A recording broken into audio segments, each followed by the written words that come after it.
with ensuring that all purchases are conducted fairly and impartially. The issues we will dive into today include oversight about core services offered by OCP, transparency and management around decision-making within the agency, and updates on progress from the previous year's recommendations. The second agency on today's agenda is the Contract Appeals Board. The Contract Appeals Board is an administrative tribunal that provides an impartial, expeditious, and knowledgeable forum for hearing and resolving contract disputes, protests, debarments, and suspensions involving the district. The board is vested with exclusive power to review and decide cases involving the district and its contractors. Reviewing contracts is tricky business because of the time, effort, and stakeholders involved. The board serves as a check and balance on agencies with procurement authority to ensure that procurement laws are followed, solicitation and contract terms are honored, and any violations are remedied. Ultimately, the contracting and procurement process must be fair for all parties. The board is comprised of 3 administrative judges. Today, we'll hear testimony from Chief Judge Mark Loud about the status of CAB proceedings and the work it conducts.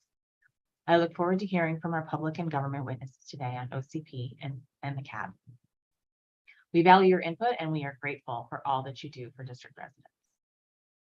I want to provide some logistical information for today's hearing. The hearing is being live streamed at brienneknadeau.com/committee. In order to ensure we hear from all members of the public, I ask that all witnesses stick to their allotted time. Witnesses testifying on behalf of an organization will have 5 minutes to provide oral testimony, and all other witnesses will have 3 minutes. I'd also like to provide some detailed reminders about the Zoom platform and the committee's protocols for the witnesses participating today. All witnesses participating in this webinar are currently listed as attendees. Zoom, which means your microphones are muted and your video cameras are turned off. Shortly, when we call the first panel of public witnesses, we will offer you a promotion to the panel, and you'll have to click to accept that. And there will then be a frame that includes a clock keeping your time.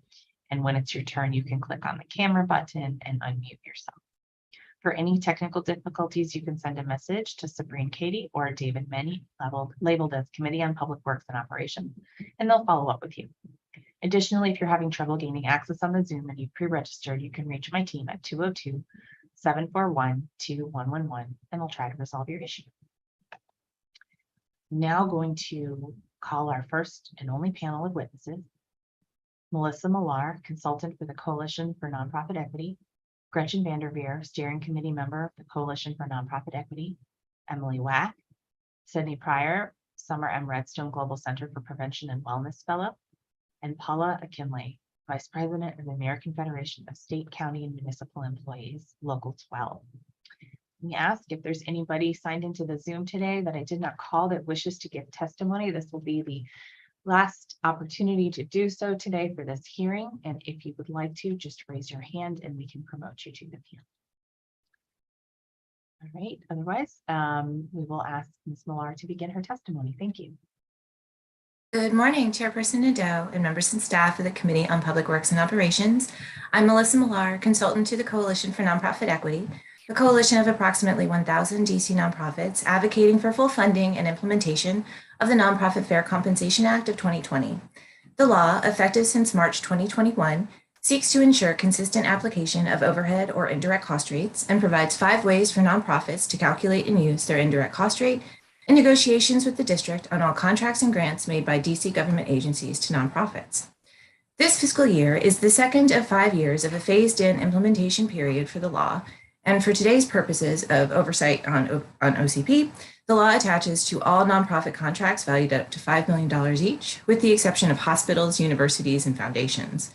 This law is an important step in right-sizing and adequately compensating nonprofit partners for their actual costs of doing business in and with the district, and elevating nonprofits' financial well-being. The passage and implementation of this law is an equity issue. Nonprofits diligently serve district residents, often literally at their own expense. At just one of the many nonprofits advocating with the coalition, the gap in indirect costs on combined district grants and contracts was over $400,000.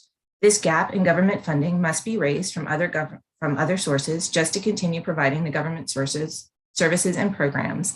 The time for nonprofits to stop subsidizing the government's work is now. We're spot checking FY23 contract solicitations for inclusion of the law in standard language about indirect cost rates. We understand from the executive standard contract solicitation language exists, but in practice, We have found few solicitation examples which correctly included all the ways a nonprofit could effectuate a rate pursuant to the law and name the act. More often, we found solicitations that failed to mention anything about the act or indirect costs at all. The coalition has shared our standardized language concerns with the executive. However, the solicitation language issue is an extension of larger concerns the coalition has with respect to personnel training. While EOM informed the coalition that the Office of Contracting and Procurement had trained contracts personnel and provided a module for the Procurement Institute, coalition nonprofits report working with agency contract administrators who still purport to be unfamiliar with the law and request time to confer with agency legal staff. This lack of awareness for a 2-year-old law delays negotiating, launching of programs, and payments. To address these concerns, the coalition has been meeting and working with staff from the Office of Contracting and Procurement, as well as the City Administrator's Office, the Office of Racial Equity, the Mayor's Office of Community Affairs, and the Executive Office of the Mayor on successful implementation of the law. While we were disappointed that OCP failed to complete the cost study funded by a $200,000 line item in the FY21 Budget Support Act of 2020, meant to assess overall implementation costs as well as federal pass-through funding for implementing nonprofits, we will note that the Mayor's budget director met with us this month.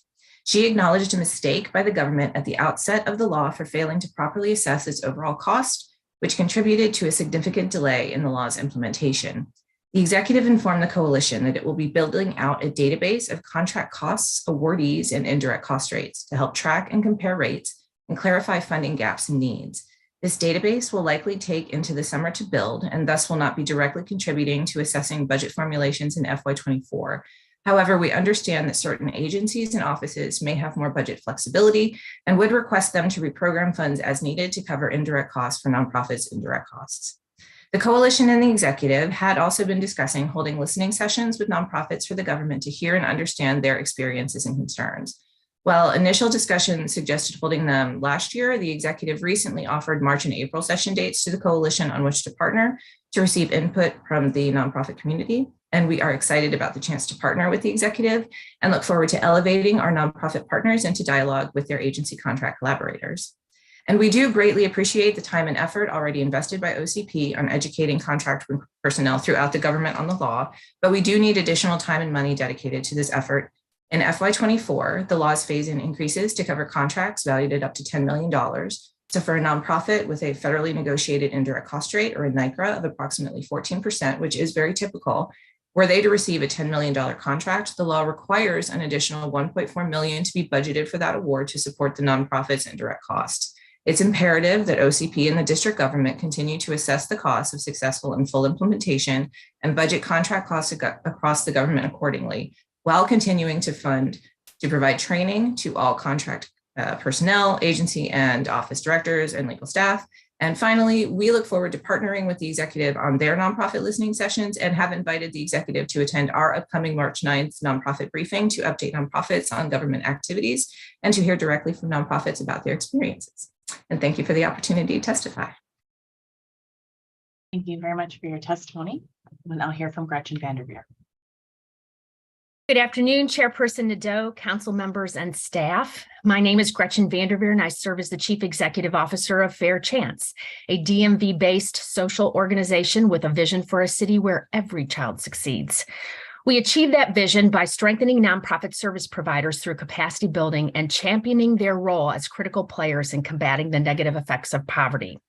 We also serve as the convener of the steering committee for the DC Coalition for Nonprofit Equity. 2/3 of the 200 nonprofits in our network receive some type of DC government funding through grants and contracts, and many have been participants in the coalition's briefings and trainings. As I've shared before, it is the small organizations serving in the most under-resourced parts of our city that are hurt the most by the government's failure to cover actual indirect costs of doing business. Chairperson Nadeau, you know how much the passing of the Nonprofit Fair Compensation Act in 2020 meant to the nonprofit community and how grateful we were to you for championing this cause. This law has the potential to have a lasting impact on the lives of the 26% of the workforce of DC who work for the nonprofit sector and on the quality of services for DC residents. However, in February of 2022, I and my colleagues testified before the Committee on Government Operations and Facilities on the coalition's efforts to assess whether nonprofits were benefiting from the implementation of the new law. And sadly, our research at that time suggested that contract and grants officers continued to arbitrarily limit indirect cost rates and were unaware of the law.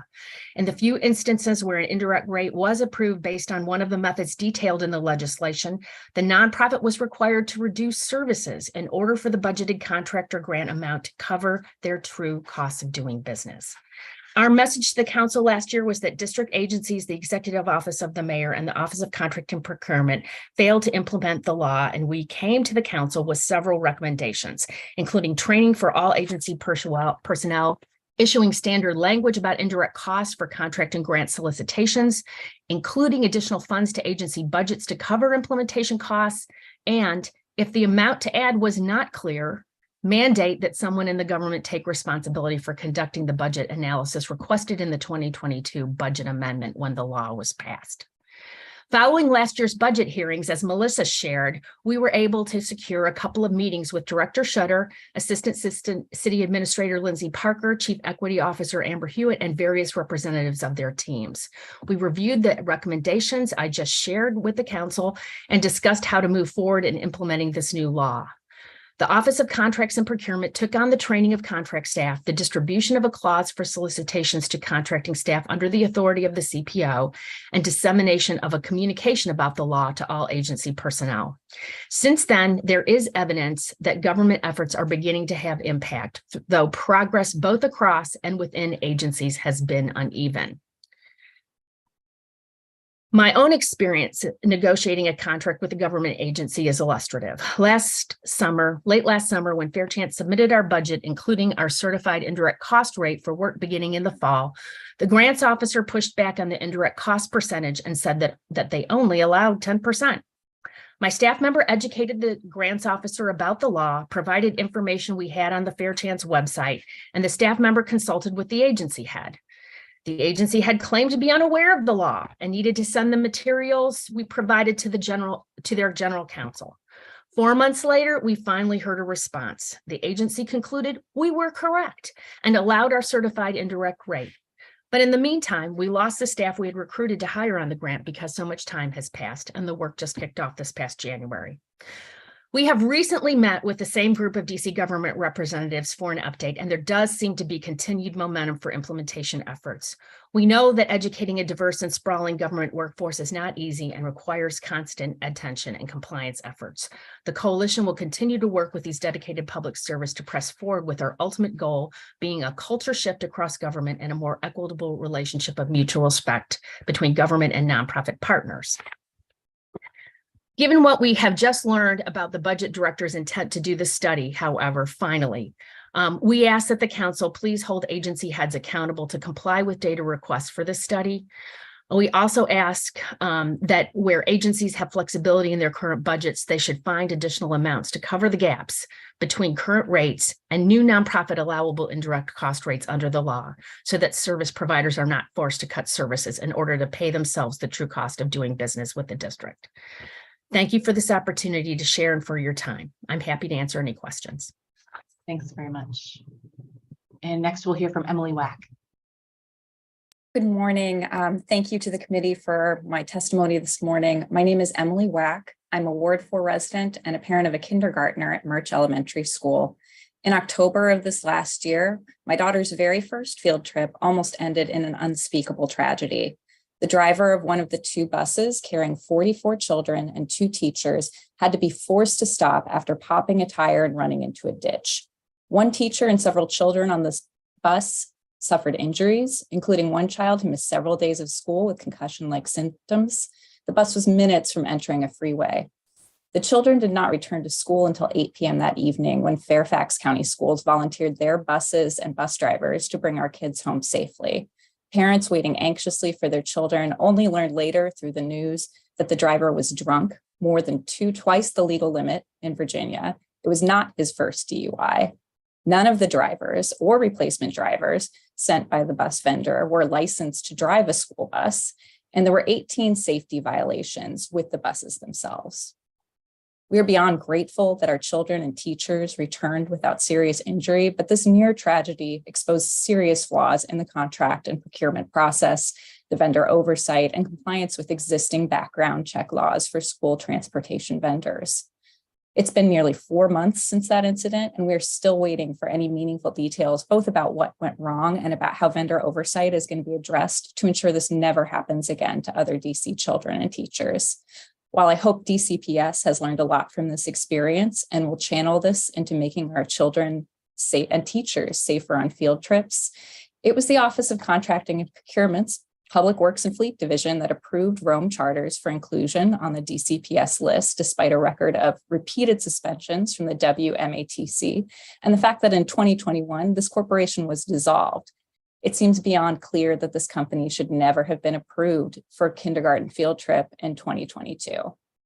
I ask this committee to use its oversight powers to fully investigate this incident to ensure accountability and improved processes. Specifically, I'd like to see a thorough, timely, and transparent review of how this vendor, Rome Charters, came to be approved and how they remained on the approved vendor list. It should also review any other field trips in the past academic years that have involved these drivers or buses.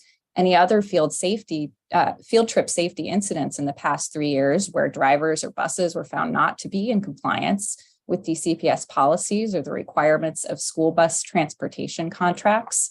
And I'd like to see consideration of how these findings may apply to other vendor oversight processes that could impact student or DCPS staff safety. I'd love to see these results shared widely with DCPS parents, schools, and teachers, and to create and publish a clear outline of the steps taken to ensure that there is appropriate oversight and thorough checks of all school bus transportation companies. Our children and teachers deserve safe transportation. Thank you for your time. Thank you. I hope you'll stick around for questions. Thank you. Next, we'll hear from Sydney Pryor. Good morning, Chairperson Nadeau and members and staff of the committee. I'm Sydney Pryor, a fellow at the Redstone Center at the GW School of Public Health. The views expressed in this testimony are my own and do not necessarily reflect the views of GW. I am here today on behalf of my colleague who could not attend at the new time. The Redstone Center works to advance evidence-based policy solutions to address the interlinked public health threats of chronic disease and climate change. We believe that procurement plays a key role in the district's goal for sustainability and health. Today, I will focus my testimony on 3 topics: environmentally preferable products and services, or EPS, green food purchasing, and improving food procurement across the district via the Good Food Purchasing Program, or GFPP. Over 10 years ago, the DC Council passed the Procurement Practices Reform Act of 2010, which required that the district purchase environmentally preferable products and services, known as EPS, to the maximum extent practicable. Under the law, an EPS is defined as a good or service that is less harmful to human health and the environment when compared with competing goods and services that serve the same purpose. After the law was passed in 2010, OCP issued policies to implement its requirements, but after key staff left the agency, the program languished. By FY 2021, the district's spending on EPS was just 0.34% of total spending for that year, less than 1%. In 2021, the council passed legislation intended to strengthen the EPS program and increase sustainable procurement. It did so by requiring procurement subject to EPS to include an environmental certification from DOEE, demonstrating that either the statement of work includes EPS to the maximum extent practicable, or the EPS requirement is waived due to cost availability or other grounds. These requirements were intended to prevent agencies from bypassing the EPS requirements without justification, as they were previously able to do. It also requires procurement staff to ensure that EPS requirements are followed and that OCP incorporate EPS requirements into training for procurement personnel. These changes to EPS included significant funding enhancements at OCP, as well as designated staff at DOEE. DOEE recently hired staff to implement its responsibilities under the law, but it is unclear where OCP is on implementation of these new requirements. We hope OCP will provide an update on this program today and are particularly interested in hearing how the agency is coordinating with DOEE in this effort. Given the billions of dollars that the district spends on procurement each year, this is a crucial tool in our toolbox to realize our environmental sustainability goals. I'd also like to take some of my time to discuss food procurement in particular. The food system, or the way we produce, distribute, and consume food, often gets less attention in the climate discourse, but the two are inextricably linked. Food system activities such as raising livestock for consumption, transporting food around the globe, and disposing of wasted food in landfills are significant drivers of climate change. In fact, it's estimated that such activities produce a third of global greenhouse gas emissions caused by humans. While cities are not significant food producers, they play an important role in the food system through the food they consume and purchase. In 2021, the district took a major step forward in reducing food-related emissions by passing the Green Food Purchasing Amendment Act. This legislation, the first of its kind in the nation, requires the district to reduce greenhouse gas emissions associated with its food procurement by 25% by 2030. To achieve this objective, the law requires DOEE to establish a baseline assessment of the overall greenhouse gas emissions associated with the district's food procurement and to identify best practices for procurement to reduce these emissions. District agencies will then be required to incorporate these best practices into their food procurement to achieve the reduction targets. This legislation was fully funded in FY 2021, including funding and staff at OCP to support implementation. We look forward to hearing an update today on the progress under the program and its plans for the upcoming year. Food procurement also represents an opportunity to further our values beyond sustainability. The district spends over $80 million on food each year, feeding tens of thousands of children and seniors and vulnerable residents. Several agencies participate in food purchasing and distribution, yet there is no centralized coordination at OCP overseeing food procurement. This is a missed opportunity to have public tax dollars actively work toward the public good. The Good Food Purchasing Program, or GFPP, is a food purchasing strategy that uses food procurement as a lever to drive positive community change. GFPP improves food procurement along 5 core values: local economies, workforce protections, improved nutrition, environmental sustainability, and animal welfare. If prioritized by all district agencies, values-based procurement has the potential to transform our food system, leading to significant co-benefits for health, the environment, and the local economy. However, OCP does not currently have designated staff focused on food contracts with the expertise necessary to improve food purchasing district-wide, inhibiting GFPP adoption across all agencies. For that reason, we support the establishment of an Office of Food Procurement at OCP to oversee food contracts. Thank you for the opportunity to testify, and I'm happy to answer any questions. Thank you very much. And finally, we'll hear from Paula McKinley.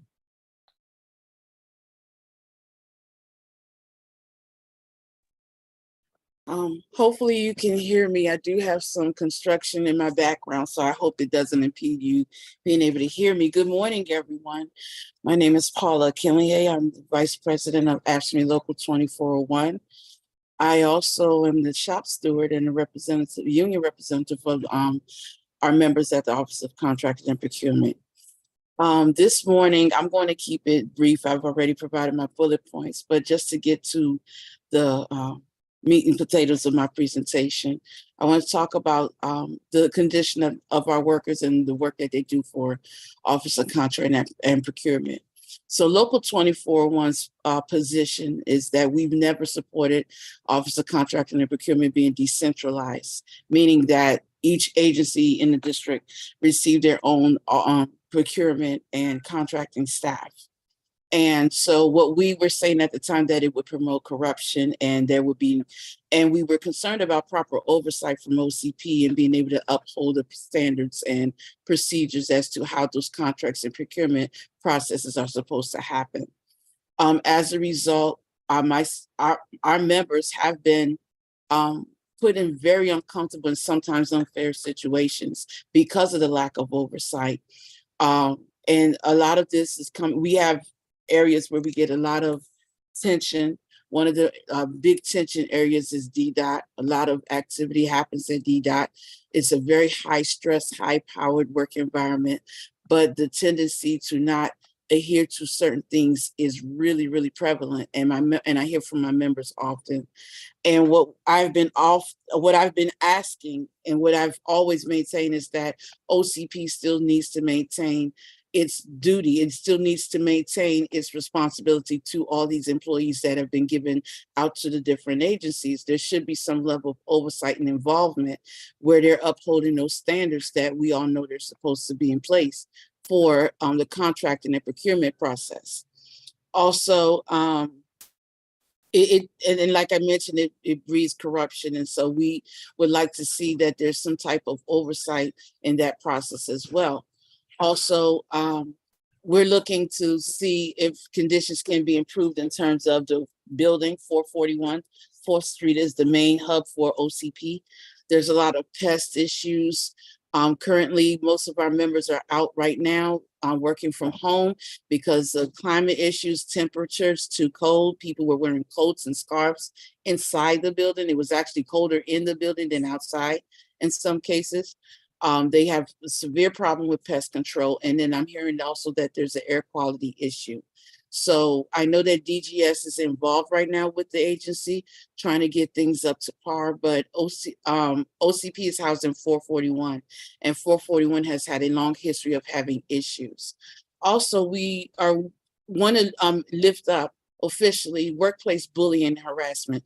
OCP has a very, very bad habit of recycling managers that have been proven to be bad.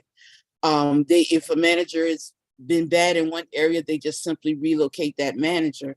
And a lot of times I've seen managers move 3 or 4 times and they've caused the same issues in all areas. And of course, that's putting undue stress on our staff. As a result, OCP tends to have a high turnover to some degree, where in certain areas where these problematic supervisors are, and the district is losing great talent. I've seen a lot of great talent walk out of OCP, and it's all due because of this toxic bullying and harassment in this workplace, and it's being done via the work product. So it's hard to detect, because a lot of times you have these supervisors who really don't know the work product itself, and the people who do know the work product are being harassed and being coerced to do things that they know is not supposed to be part of the process. And so I'm happy to discuss more, but I just wanted to concise everything down for the interest of time. Thank you. Thank you. Great panel. Appreciate all of you. Well, Ms. Paula, do you want to, we could go first with you while you're up. Sure.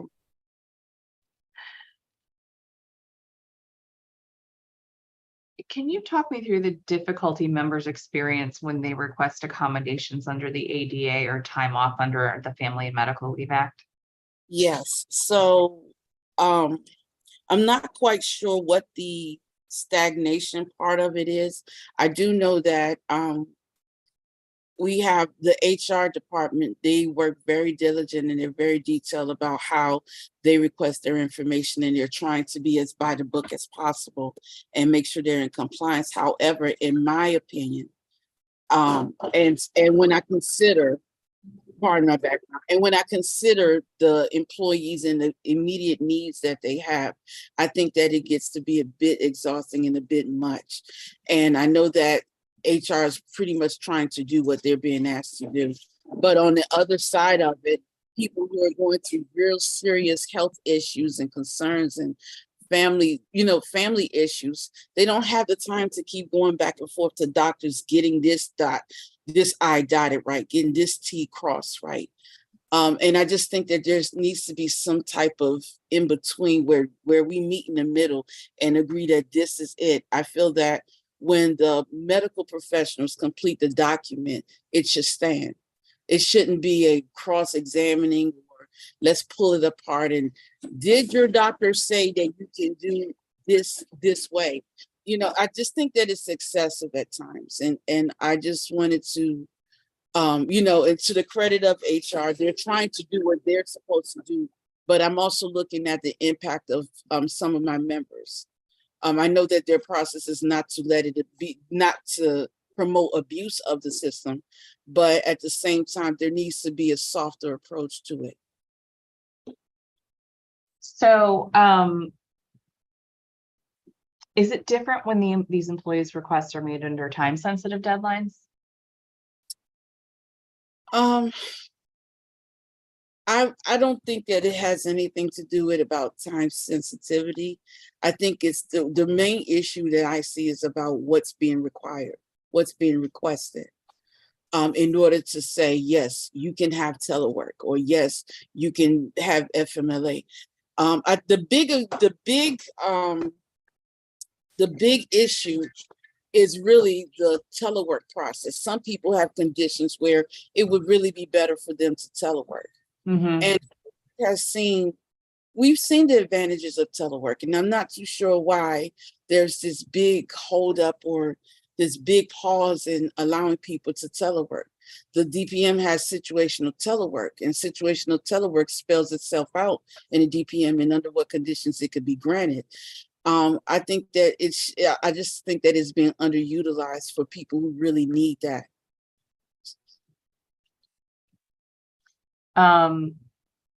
Okay, that's really helpful. Thank you for that. And all right, so I wanted to ask you about whether you had a specific example of a time when an employee was pressured by upper management to process a contract or a procurement assignment that they felt violated procedure. Boy, there's so many. I can't pick. I can just tell you what I've experienced and what has been related back to me. Okay. Recently, I spoke to a member as early as last week, actually. I spoke to a member who was in tears. She was actually being reported to HR because she had a moment where she just completely went ballistic because of the pressure. And while we as the union and both HR, while we both discussed the matter with her and explained that that would not be the most appropriate or productive way to express your dismay or anger or frustration. It was after that conversation that I wanted to dig deeper, and that's when it was revealed that she was being moved off of projects simply because she was discovering things that were perhaps not supposed to be done or unethical or raised red flags, considerable red flags that really needed to be zeroed in on. And for every time she would find something, she would be moved off of the project. And I just thought it was, that basically is the main type of complaints I hear. And it's not just happening in one area, one location. There's a lot of, I've had this over the years, ever since OCP decentralized. This has been a reoccurring constant thing. Does it happen more within a particular agency? I wouldn't say that it's a particular agency. From what I can recall, members sharing with me, I would say that it's pretty much widespread. And because it's so prevalent that I'm hearing about it, I wouldn't want to limit any type of research or investigation to agencies. I would just want to look at the way in which these agencies have been given their staff, because this is primarily exactly what we warned against. We even talked about the federal government a while ago, couple of years ago, a couple of decades ago, if you will, who actually attempted this decentralization and found that it led to corruption. It led to a number of things. I understand that when contracts are written, once it reaches a certain threshold, it's supposed to be sent through city council. Those type of things, I don't think it's always being followed through. I think that there's some red tape that's being cut for some people. Those are the type of things that I'm getting reported, that are being reported to me. And a lot of times if an employee wants to stand up and say, no, I don't think this is done, I don't think this should be done this way, you have a manager or whoever is over them overseeing the process saying, no, I need you to push this. No, this is an emergency. And sometimes it's depending on who is involved in the contracting itself. There's been reports of selecting, and forgive me, I don't know all their technical terms, but there, solicitations going out wrong or being conducted incorrectly. Maybe perhaps vendors being pre-selected and not where it's not being, where you have situations where the competition part of it is not really there, where there's no proper. Like a sole source kind of thing? Yeah, that type of thing. You know what I mean? Thank you. Yeah. No, yeah. You could mean something else. I'm just checking. No, you're good. Okay. Yeah. Okay, and then, so in that situation, what can the contract and procurement staff person do? What are they supposed to do, and what can they do? Again, me being laid to what they truly do in terms of how their actual process and reporting goes to some degree. in my opinion, they should, I would like to see, let me just come from it that way. I would like to see something set up where they can report when they see things that are wrong. Yeah. A safe place, neutral perhaps, where they can report when they see wrongdoing. And then whoever that body or entity is, take up that issue and investigate and work with the employee to get to the bottom of these issues and find out exactly where are the glitches, where are the red flags, how did you come across this, how is it happening? Or let's say, for instance, a contract specialist is being told to do something that they know is not supposed to be done. There should be a safe place where they can report these type of issues and have the agency itself, OCP, actually do its job and provide proper oversight and guidance. And maybe perhaps someone official, some top official knows OCP, reach out to these agencies and say, hey, our contract specialist or our contracting officer is saying this should not be done this way, or we're finding these issues. And this is what we're saying is going to be the standard going forward. Have that type of protection for the members and not have them caught between two agencies and trying to uphold a standard and not being supported on either side. Mm-hmm. Mm-hmm. That makes sense to me. And what have you seen actually done in the past by upper management when there are these issues? Well, really, I can't say I've really seen that much of anything. I will tell you this, the union is not too pleased about its response from upper management. We've had more interaction with the HR department. The HR department has been very, very responsive to the union, and we have a great working relationship where we're trying to work through problems and sort it out. It's not perfect, but we are definitely, we have a good working relationship where we're trying to fix what we can and fix what we find and what comes to our notice. But when it comes down to the union, being able to talk to upper management, I think I've been a representative for OCP almost 15 years now. And I think I've only met Shutter once. And that one time that I did meet him, I had been asking and sending several emails for at least 2 or 3 years before I actually met him. And it was just that one time. So I'm not too sure if they're even responsive or even knowledgeable about these type of issues that are on a lower level for them. I'm not too sure how much involvement they get into what's happening at the agency in terms of that stuff. What I'm concerned about from their end of it is the fact that, again, it goes back to the comment I made about recycling bad managers. There's a very, very sick, toxic culture amongst the managers, especially middle management, where they like to bully and harass employees. And it's just unacceptable. And a lot of times it's in these same environments that you find these issues. Well, thanks for that.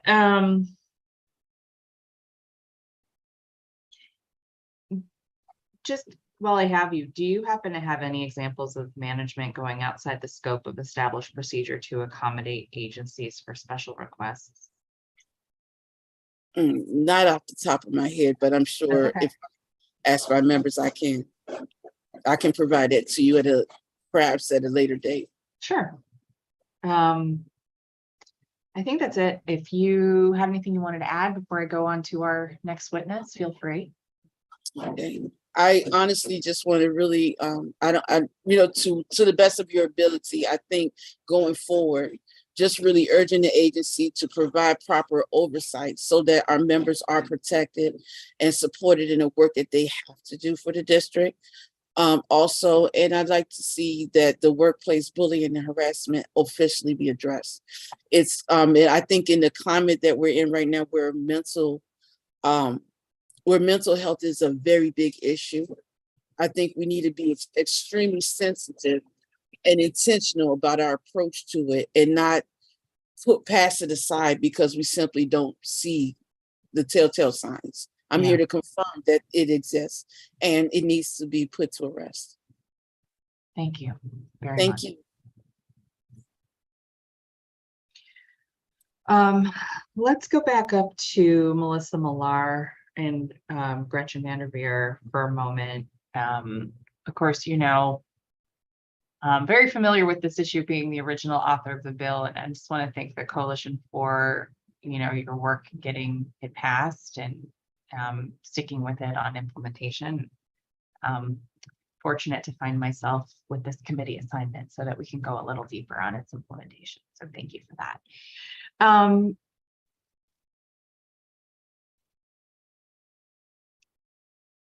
mean, you guys went pretty deep on this, but I guess I would ask, is there anything more you want to highlight on?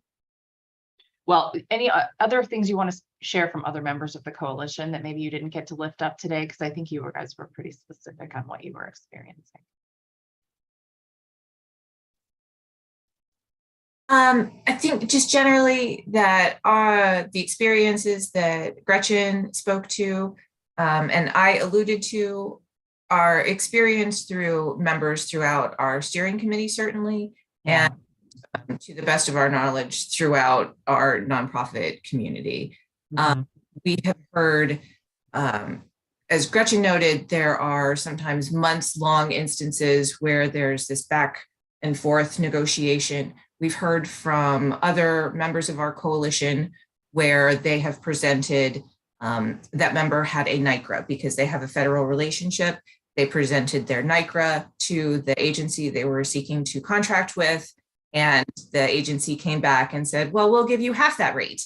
And like, that's not at all what the law is meant.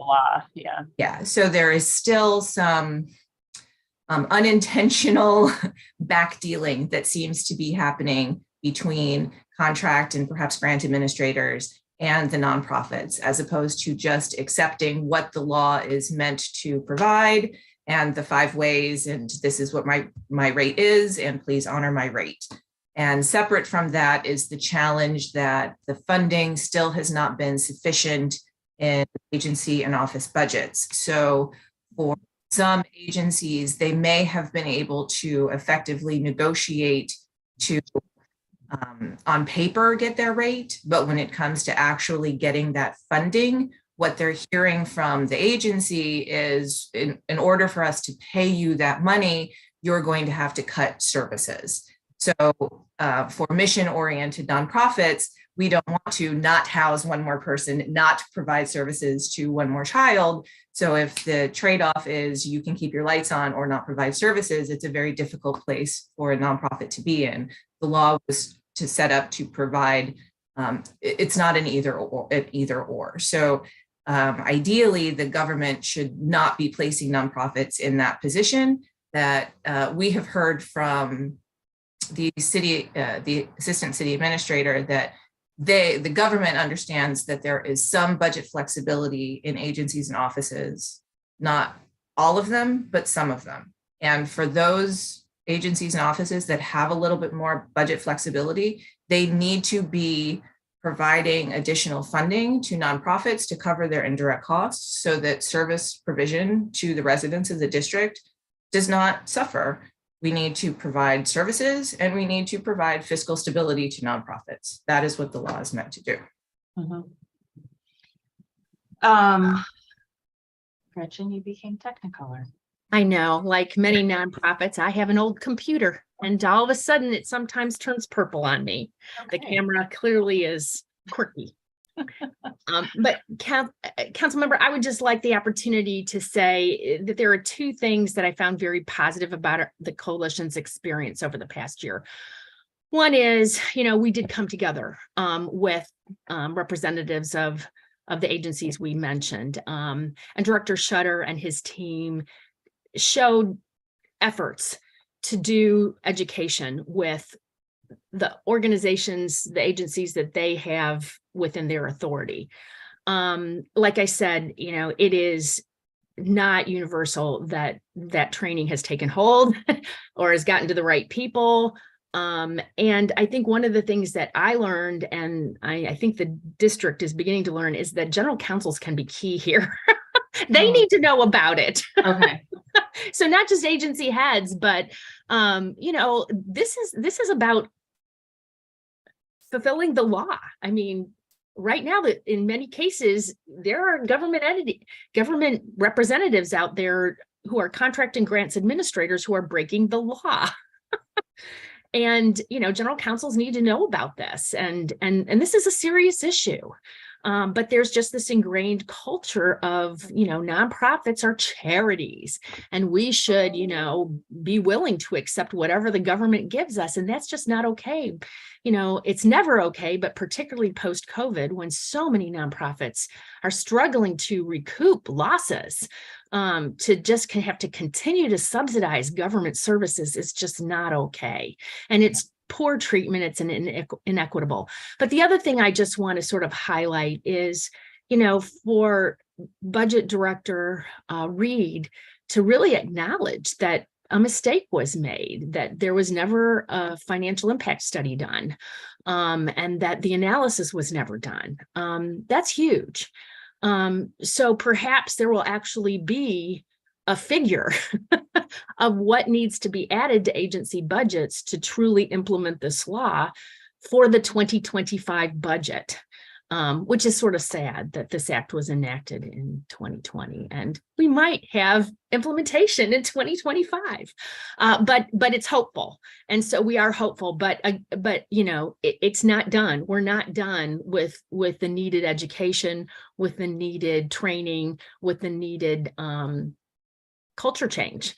And so we want to continue to work with the dedicated public servants that we've been meeting with to continue to pursue full implementation of this law on behalf of the nonprofit sector and the many residents who receive services provided in collaboration of the government and nonprofits. In all this time, I don't think I've ever asked you all, when you're negotiating over these contracts, are you dealing with agency staff or OCP staff? Agency. Why? Is that just the way it's structured? You don't ever you don't ever interact with OCP? Okay. These are the nitty-gritty things that I'm like. Yeah, and it's really quite honestly worse on the grant side than it is the experiences of our network members. I think and Melissa, I just want to check you on that because you're the ones who's been collecting the data. But it just really seems like there's a more uneven progress on the grants side, which is not OCP. So we've seen some progress on OCP. Okay. Not universally. It still needs to be done, but I know that's not the purview of this committee necessarily. But that's interesting, and I hadn't really thought about the delineation. But it's an important distinction. Yeah. OCP should be training agency staff. They could technically even be detailed from OCP. I know when I worked in an agency, while we had specific agency contracting staff, there were detailed folks from OCP, so that could be similarly situated throughout the government. And so OCP does have responsibility for training contracting personnel throughout agencies. So it's not just that they train staff within OCP, but they are very specific about having no responsibility for the grant side. And so we as the coalition have been working with the ACA on with respect to the grant side, because Director Shutter, God bless him, he certainly has no responsibility for the grants pieces, but the law does address grants. And so we have been trying to address that separately. Got it. Thank you. Very helpful. Anything you two want to add?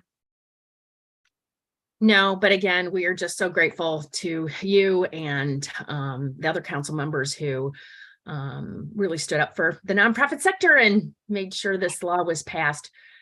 It just needs to be implemented.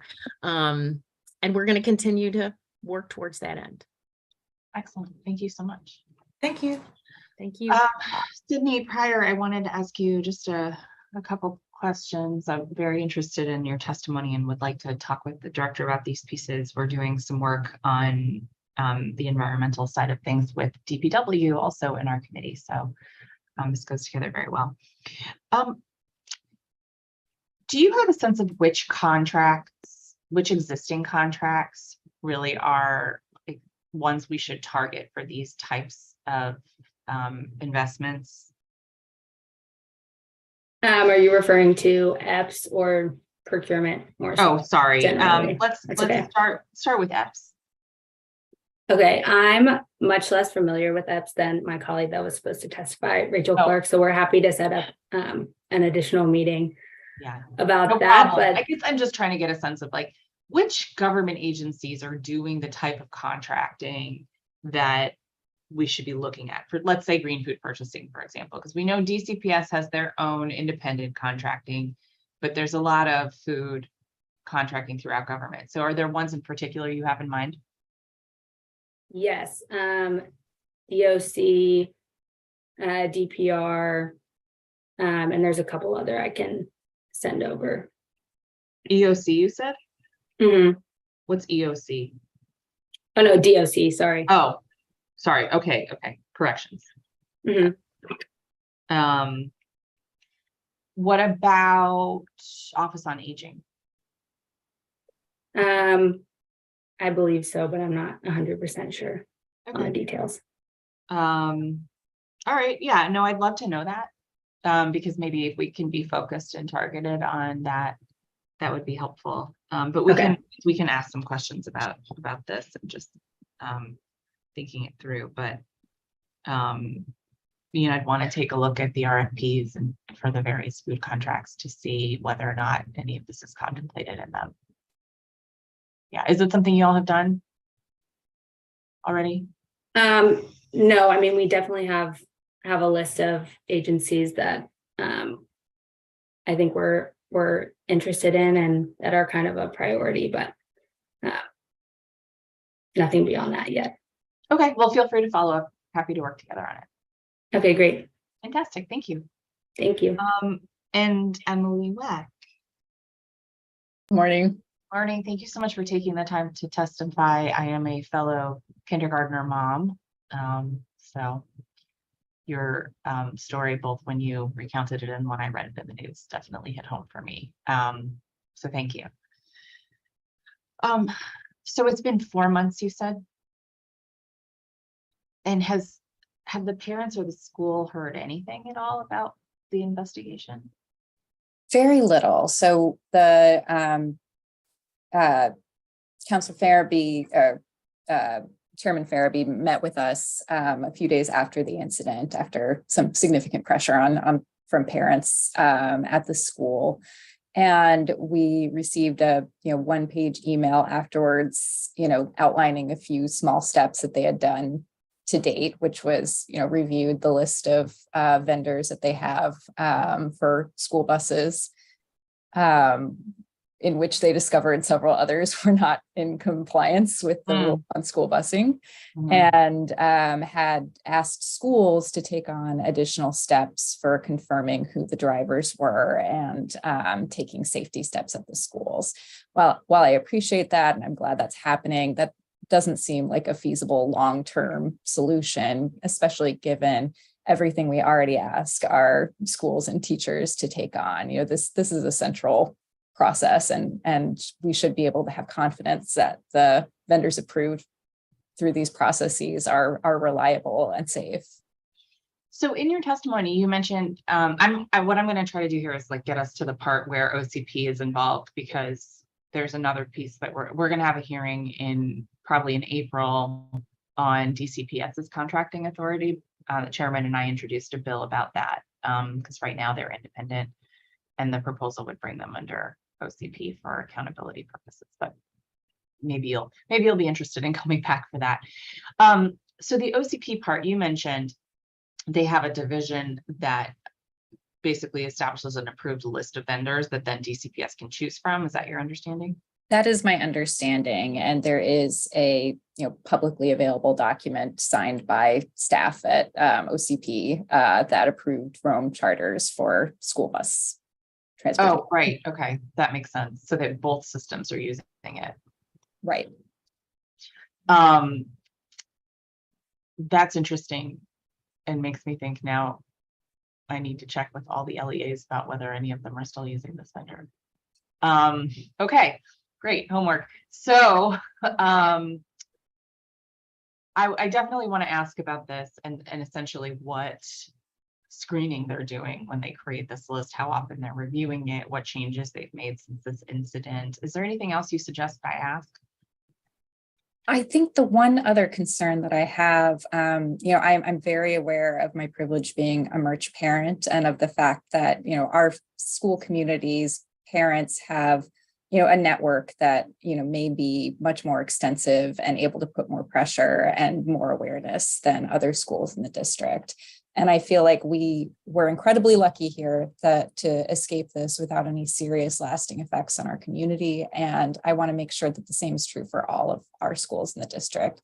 So one concern I have is just, has this happened on smaller scales at other schools in the district? And how can we make sure that this is addressed equitably so that, it's not a matter of, the merch parents being especially vigilant, having experienced this ourselves, but that, all parents in the district can have confidence that, these processes are being followed appropriately and that our children are safe when they're on school funded transportation. Same. So thank you. And I really do appreciate you taking the time today. Of course. Thank you so much for your efforts here. Absolutely. Thank you to this panel. We are going to move on to our government witnesses, and we will now be joined by the Chief Procurement Officer of the Office of Contracting and Procurement. Mr. Shutter, before you begin your testimony, I'm going to administer an oath to you. So once we get you up on the screen, we will have you turn on your camera, unmute yourself, and raise your right hand.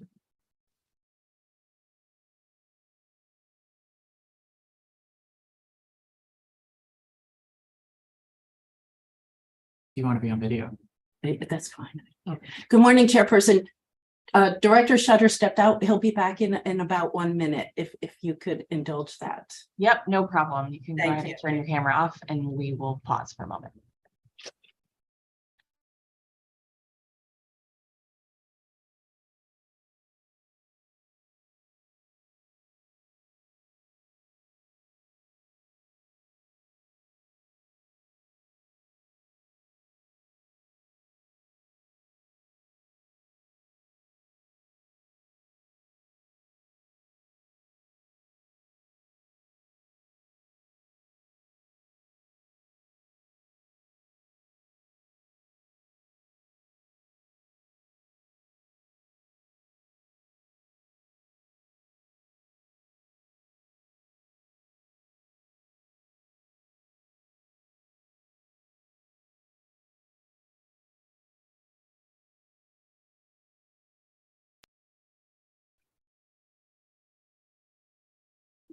Would you turn it down just a little bit? Oh, there we go. Yeah.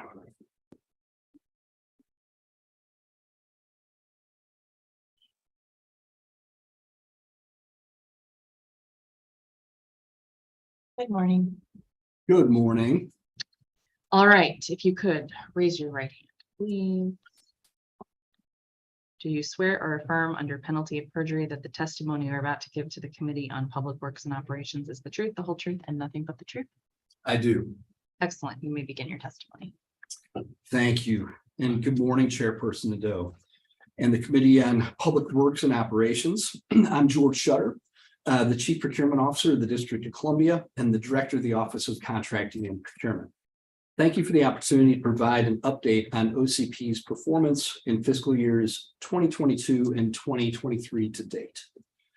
In FY 2022, OCP successfully executed over $10 billion in procurement actions for the 79 district agencies that we serve. Our commitment to our mission of purchasing quality goods and services at a reasonable cost while maintaining fairness and impartiality has ensured the delivery of industry-leading services to the district residents through our client agencies. Since my appointment as Chief Procurement Officer in 2015, I've focused on developing a highly effective network of contracting and logistics professionals. This network has enabled OCP to manage a multitude of operations and meet the demanding requirements of our client agencies, including emergency responses. Over the past 4 years, OCP's procurement portfolio has grown from $3 billion to over $10 billion. And surplus property division has generated a record of $7 million in revenue for the district in FY 2022. Despite ongoing challenges, I'm confident that our team will continue to provide valuable service and support to our client agencies. OCP continues to play a crucial role in procuring goods and services during the district's emergency response efforts. Our expertise honed during COVID-19 pandemic response allows us to quickly respond to new and challenging scenarios. Examples of OCP's role in emergency response in FY22 to date include the Mpox virus, where as Mpox cases began in DC in the region in 22, OCP worked closely with the Department of Health to create pop-up Mpox vaccine sites and pop-up information centers for residents. For the trucker convoys, in May of 22, OCP and its partner agencies, the Department of Public Works and Homeland Security, worked to prevent any disruptions caused by the so-called trucker convoy. This was accomplished through the acquisition of approximately 12 semi-truck wrecking machines and other large vehicles that were strategically positioned around the district to restrict unauthorized vehicles from blocking main arteries in the city. Migrant services. In July of 22, OCP supported the district's response efforts to procuring housing and wraparound services for migrant families that were bused into the district. OCP continues to support these ongoing efforts in coordination with the Department of Human Services Office of Migrant Services. Ongoing safe workplace materials. OCP maintains its operations in the contracting procurement of COVID-19 testing supplies, masks, gloves, and other safe workplace materials to continue the district's response to COVID-19. In planning for future district emergencies, to ensure readiness for future emergencies, OCP has established contracts and procurement vehicles for emergency goods and services. For example, our storm readiness and winter preparedness activities are well planned with plows and trucks on standby and adequate supplies of brine and salt to keep roads and walkways safe during harsh winter conditions. Amidst the challenges posed by emergency response efforts, OCP has not only risen to the occasion, but has also excelled in providing exceptional services to our client agencies in support of steady state operations. The Strategic Logistics Center was established during COVID-19 pandemic. The SLC was a vital component in the district's all-hazard emergency response. Since then, the SLC has matured its warehousing management capabilities to meet the evolving steady state of emergency needs of the government. In FY22, the SLC supported key initiatives, including Safe Workplace Program, which provided 105 agencies in the district with PPE to include mask, gloves, and hand sanitizer. The SLC also serves as an all-hazard logistics center in collaboration with Homeland Security, DPW, DP Health, and the Metropolitan Police Department. The SLC also manages the district surplus property program, which generated over $7 million in revenue from surplus property sales and reutilization activities in FY22. This represents an increase in the surplus property sales from slightly under $4 million in 2016 to over $7 million in 2022. The revenue in 2022 was achieved through public auctions of government surplus property, generating $6.9 million, and successful scrap and recycling initiative, generating $131,000 by processing over 1.75 million pounds of metal. OCP has matured and optimized the operational efficiency of the SLC by integrating and configuring BarCloud, the SLC's inventory management system, and maintaining strict warehousing and evaluation processes, including a 43-step review process to verify the authenticity and quality of PPE received at the warehouses. The agency worked closely with the Office of the Inspector General in the review and audit of warehousing operations, including a review of the SLC's electronic systems to ensure accurate inventory matching and improvements in overall operations. OCP has worked with auditors to complete supplemental audits to survey the accuracy of all inventories in the SLC warehouses and to track COVID-19 spending and goods receipts. This work reflects the agency's commitment to transparency and accountability in all of our operations. OCP appreciates the OIG's efforts in identifying areas for improvement in its operations and remains committed to ongoing collaboration. Outreach and community engagement. Following the end of the pandemic, OCP has taken steps to strengthen its outreach to and engagement with vendors and industry partners. The agency held 48 formal debriefings and hundreds of informal debriefings for vendors to assist them in their future bids and proposals with the district. OCP hosted 2 industry days in FY22, where we highlighted current and upcoming solicitations, solicited feedback regarding the district's procurement system, and answered vendor questions. These industry days provide an opportunity for prime contractors, subcontractors, and providers to network before the release of the solicitation. OCP also offered monthly training opportunities for the public, such as general vendor and DC supply schedule workshops.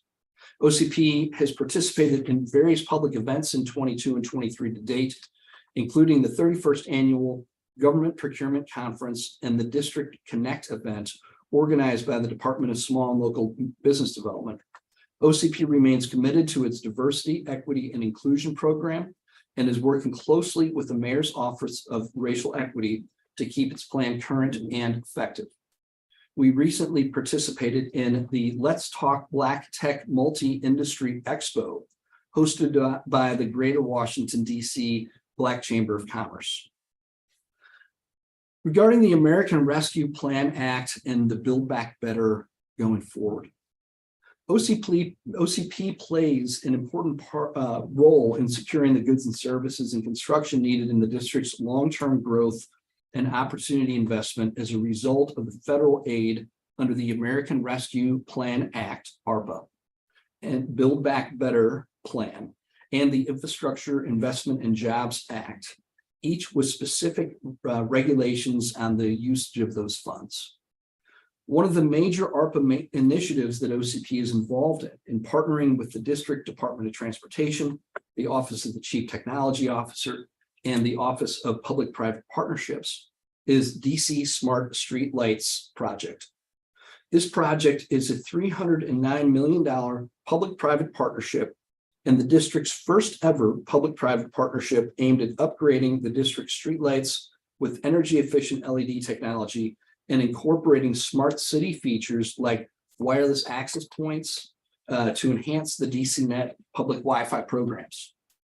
In March of 22, I was appointed to the DC's Build Back Better Infrastructure Task Force, created by Mayor Bowser to recommend infrastructure projects eligible for the funding through the IIJA.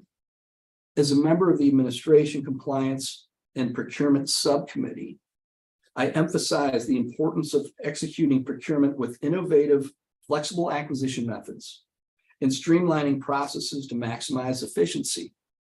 I highlighted the necessity of infusing resources to support the integrated procurement teams carrying out the contract management to ensure programs are working effectively. Additionally, I recommended expanding outreach to local businesses and certified business enterprises in the district. With over $3 billion expected to be received by the district over the next decade from the various authorizations of federal funding, it is imperative that the district utilizes these funds efficiently and effectively to meet the needs of the city and our residents. Under Mayor Bowser's leadership, OCP is committed to working closely with client agencies to fulfill all necessary requirements. OCP has worked diligently in FY22 and 23 to date to issue emergency and proposed regulations for the Campaign Finance Reform Act, along with completing various implementation measures to include the creation of a vendor self-certification portal in partnership with the Office of the Chief Technology Officer. Currently, we are making final efforts to complete the vendor self-certification process, publish the regulations, and provide various information sessions and updates to vendors. With regard to the Nonprofit Fair Compensation Act of 2020, effective March 16, 2021, an application to contracts beginning October 1st of 2021, OCP completed its implementation measures in FY22 to ensure that the district contracting system is accessible to nonprofits in recognition and payment of indirect costs.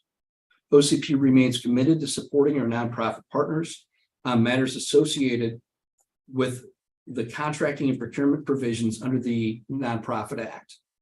Our agency has actively engaged in multiple meetings with the Coalition for Nonprofit Equity to discuss the concerns of nonprofits and the district implementation measures for the NFCA.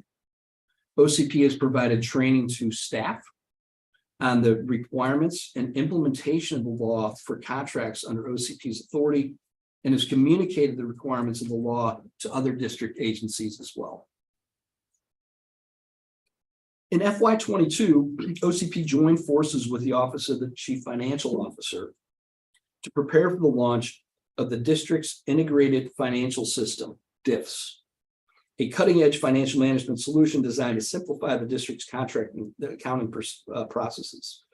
The system was launched at the beginning of FY23 and expected to administer 60% of the district's financial transactions. OCP played a key role in ensuring DIF's integration with the procurement automated support system and the district's purchase card program.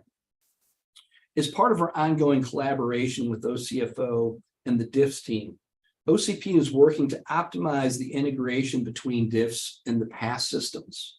As such, OCP's PASS team has shifted its focus to stabilizing DIFs before resuming the migration to PASS in the cloud.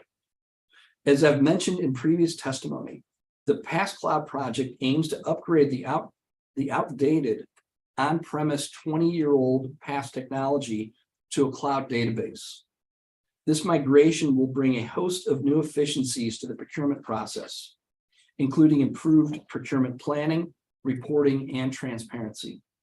I've committed to the mayor and the CFO to completely support the stabilization of DIFs prior to moving forward with PASS migration to the cloud.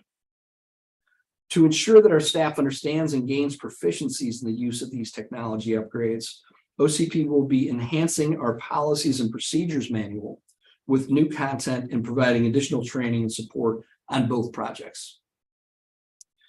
Employee recognition and retention. I am very pleased to announce that our agency has made significant strides in recruitment, reducing our vacancies to a rate of 9%. We achieved this lower vacancy rate through internal promotions, enabling us to retain valuable talent and knowledge within the agency. We're proud to offer competitive employee benefits and salaries, allowing us to attract top talent to join our team. Additionally, we partner with the DC Department of Human Resources at their virtual and in-person hiring fairs, which yielded many successful hires. In 2021, we conducted an employee satisfaction survey, which showed significant improvement in overall employee satisfaction from the survey conducted in 2018. While there is always room for improvement, the results demonstrate that we have made great strides in enhancing employee satisfaction.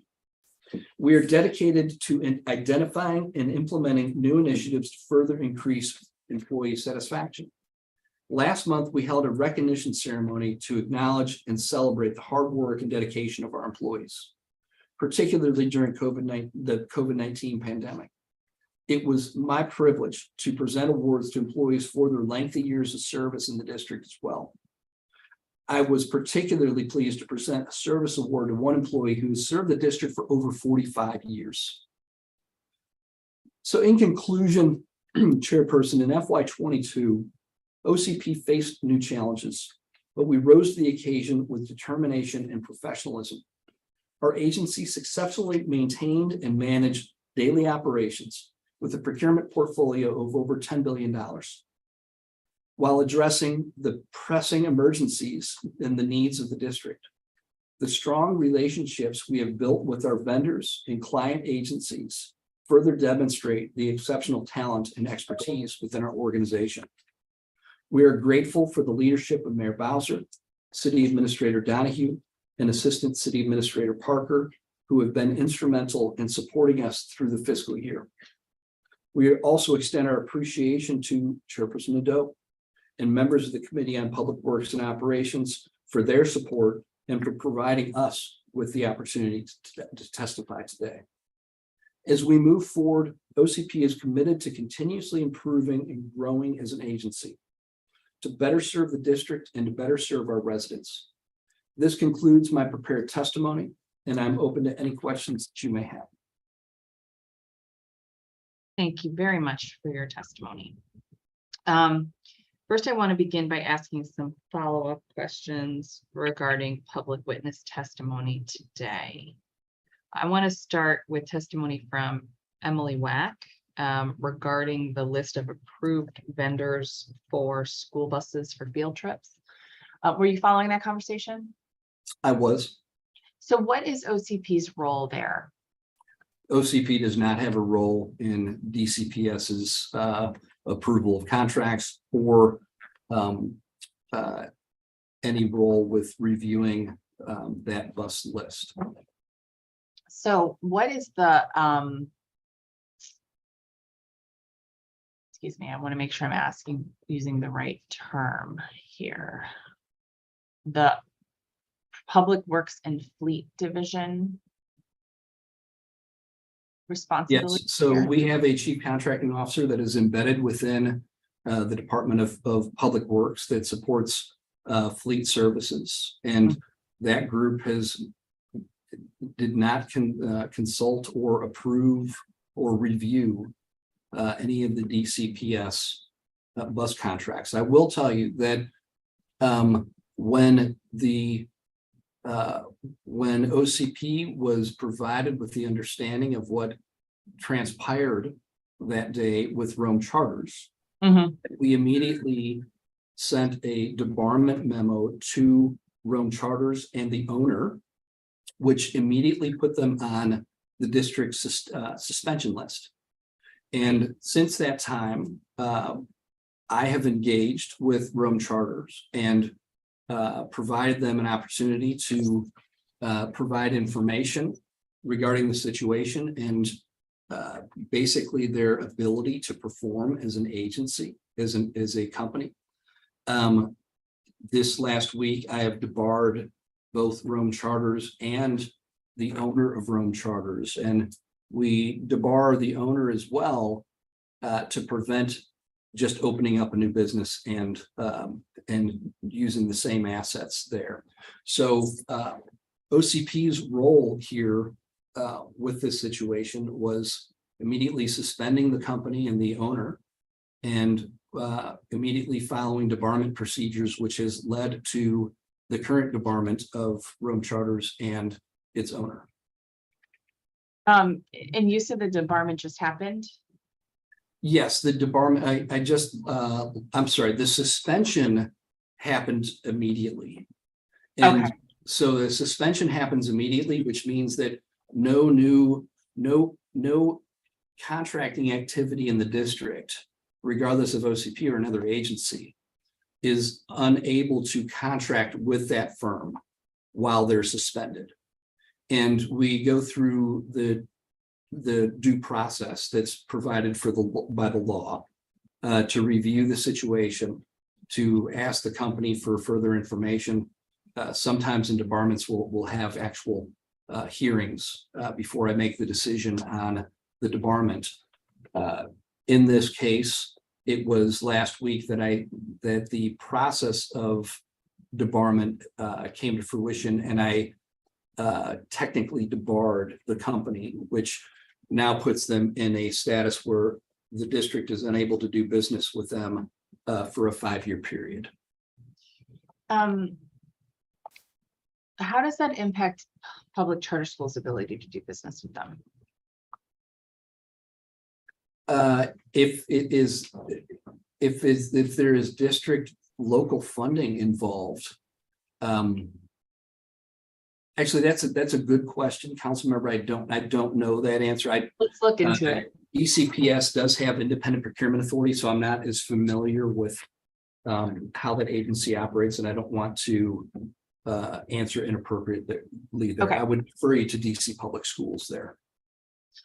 Well, and I think in that case, the public charters board, because that's the DCPS doesn't have oversight of charters either. So let me ask you one other thing. I mean, is OCP being consulted on any sort of investigation related to Rome charters? Is that why the department has come at this time? Or is that just how long it took to get a department?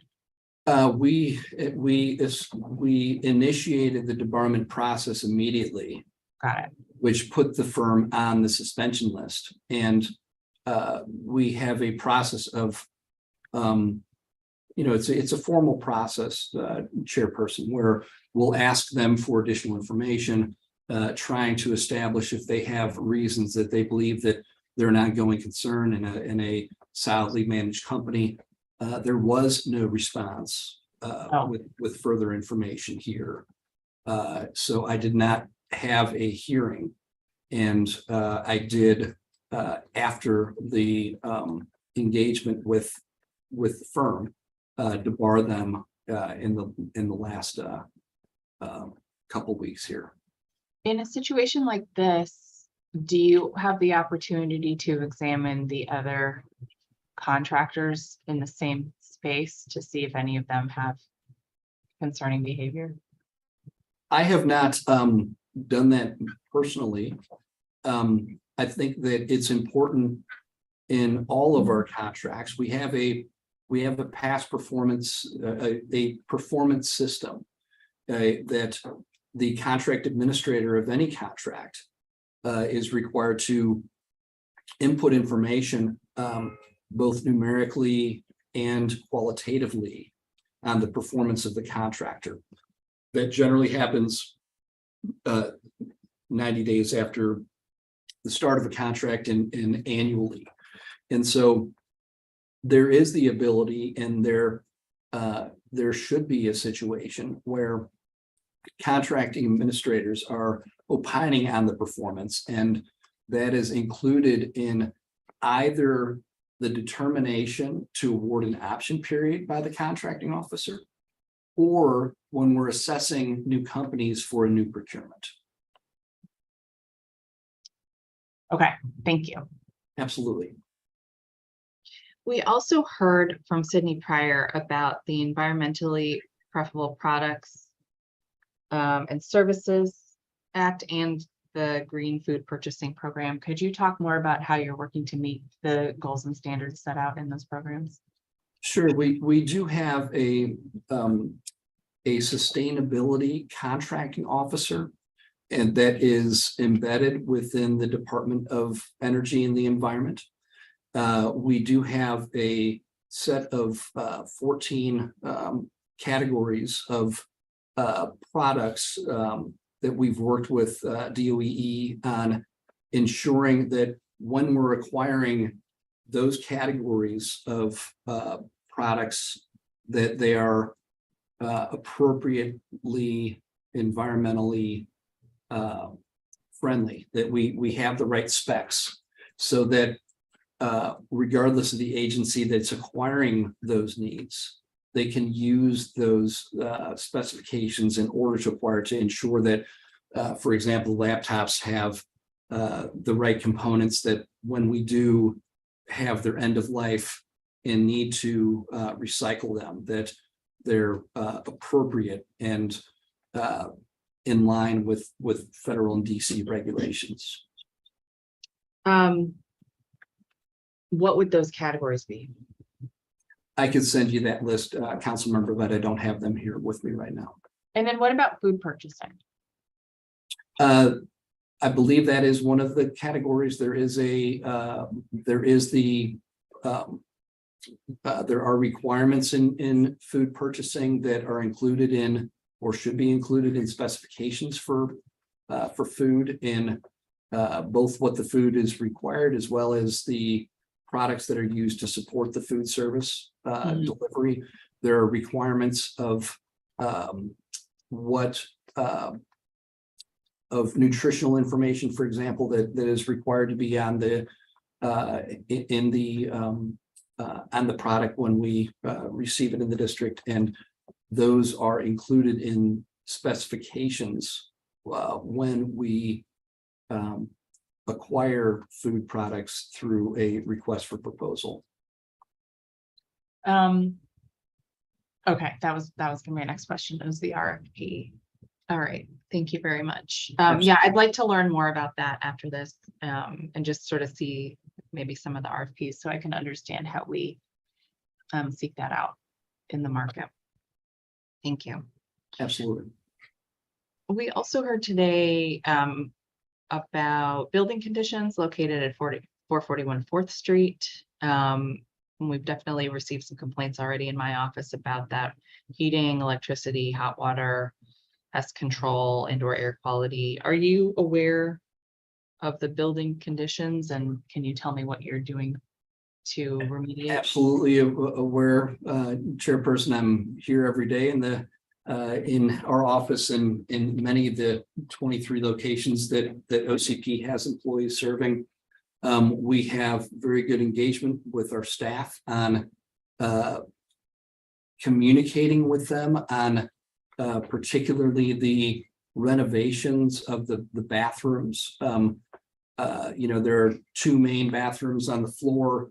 One has been under renovation for some time and is now fixed. I think that is very helpful. We have taken to heart and very seriously any complaints or concerns about air quality. For example, we've worked with DGS to have the air sampled a number of times and have communicated with our employees the results of that. Chairperson White came a couple months ago and walked through our spaces here, all of the spaces in on the third floor of 441 4th Street. And we absolutely welcome you to do the same thing, Chairperson. Great, thank you. Absolutely. Do you have, has the heat issue been resolved? I would tell you that in my office right now, it's very warm, and it's not because I'm on a hot seat, but Yeah, yes, and that's not due the to heating change in issue. the weather. The Okay. heating issue has been the heating issue has been worked with DGS. There is a contractor that does need to come to replace a part, and that should happen in the next couple of weeks. But the heat, as I've experienced it and have walked around, the floor has been better. So you're no longer doing situational telework because of that? We absolutely do have situational telework for employees that are uncomfortable with their work environment. Okay. That's writ large or for this particular issue? That is for the building here at 441 4th Street. Okay. Or to be specific, for the employees that are working For you. home base at 441. Yeah, understood.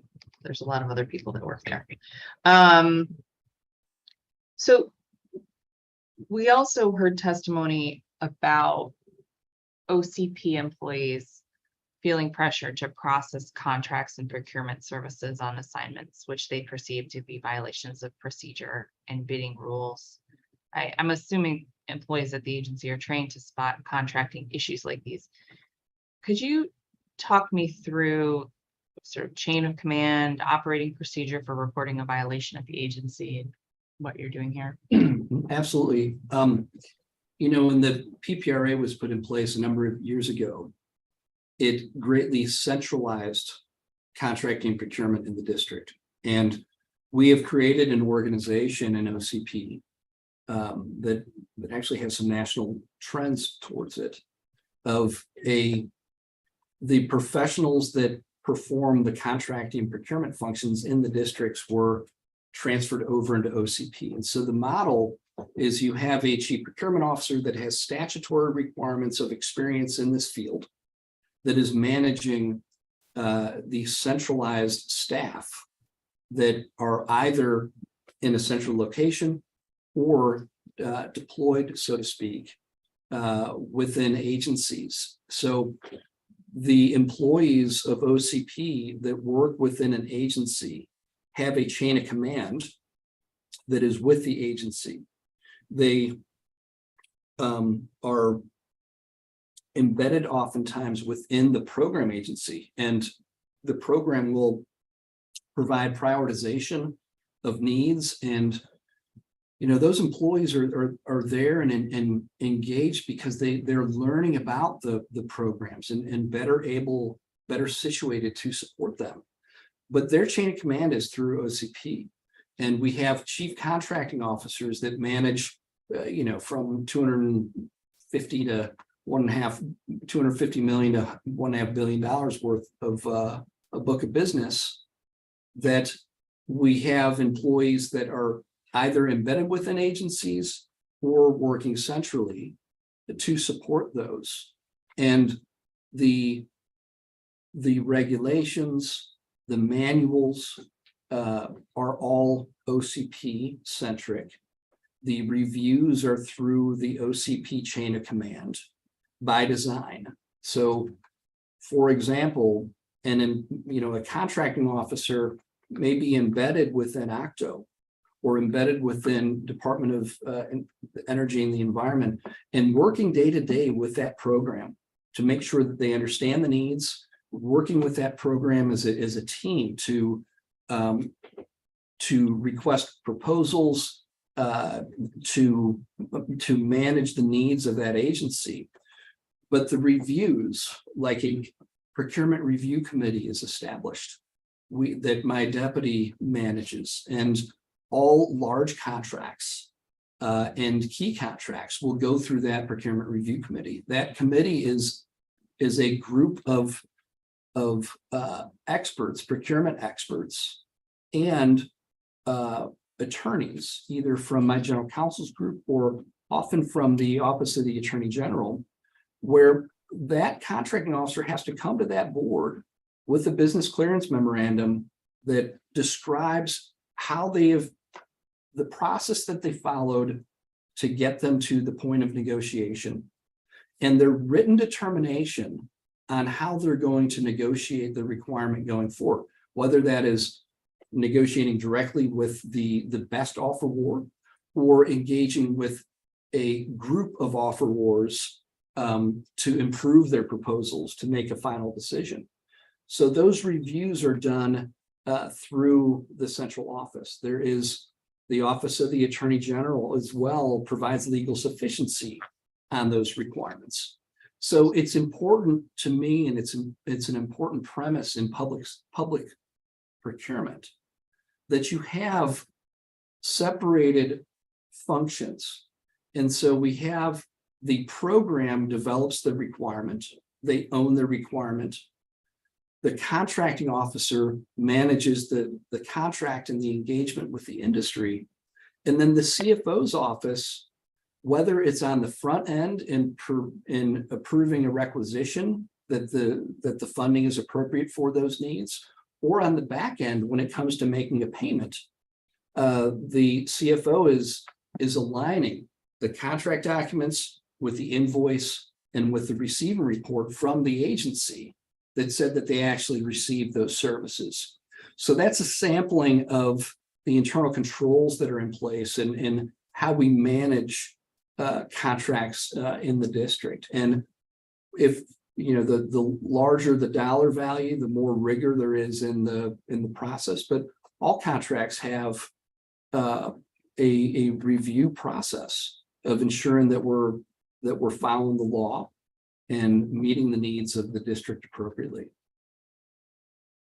I hear that. And I also heard testimony that was very impassioned earlier. And I guess there is obviously some disconnect here, right? Because, both of you are testifying truthfully to what your experience and understanding is of the situation.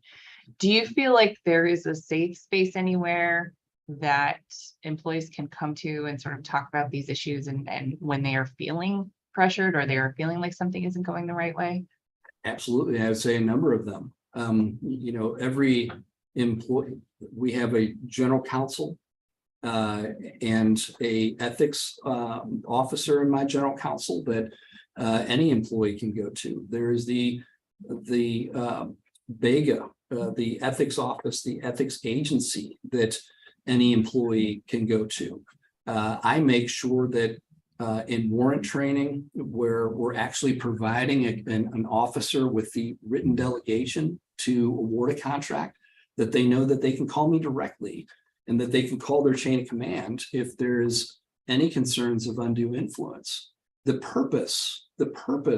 of the purposes of the PPRA and the way that we centrally manage, and I didn't understand the witnesses' discussion on decentralization, we're one of the most centralized contracting offices in the nation.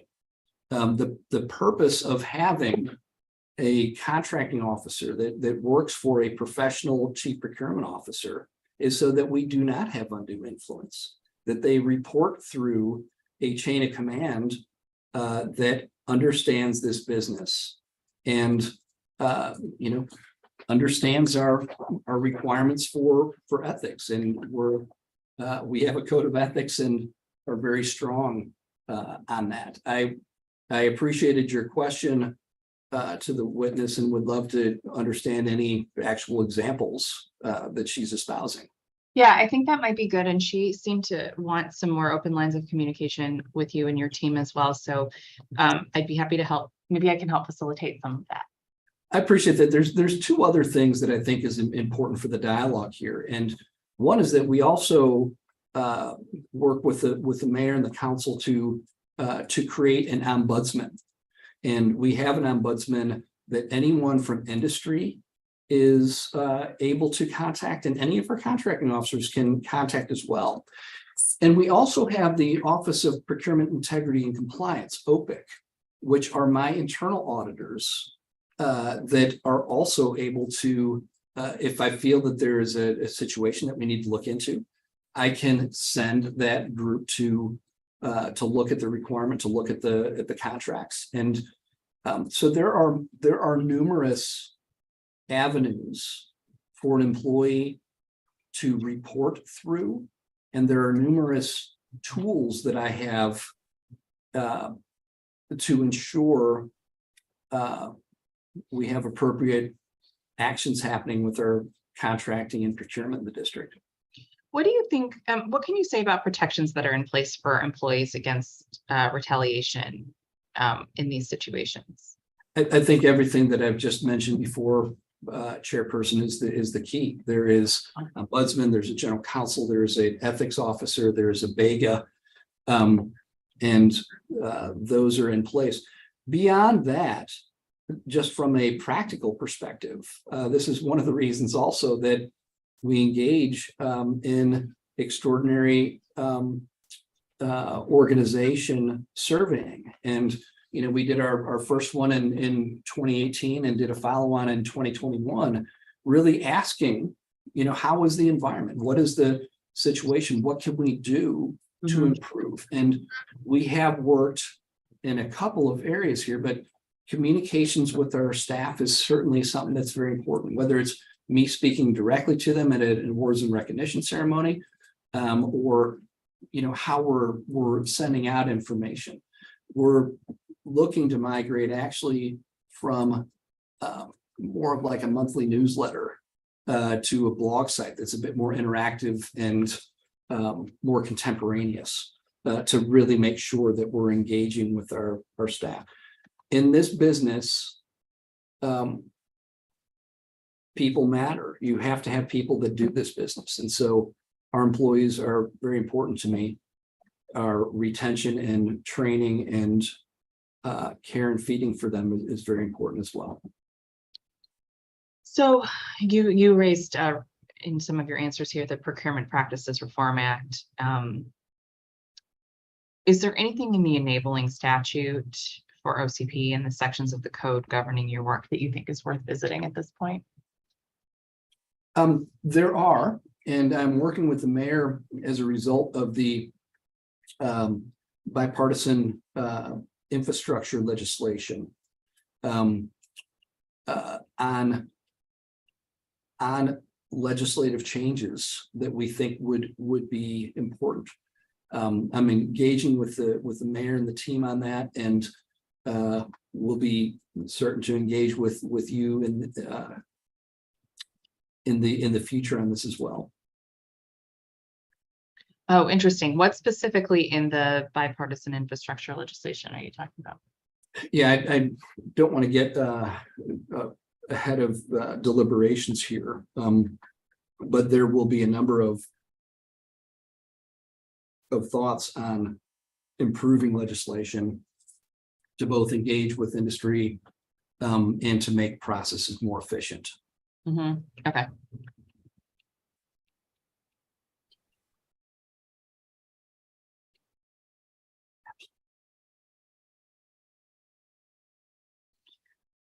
Okay.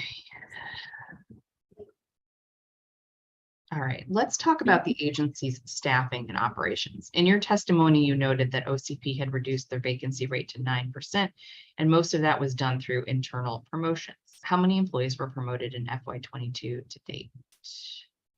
I do not have that information in front of me, Chairperson.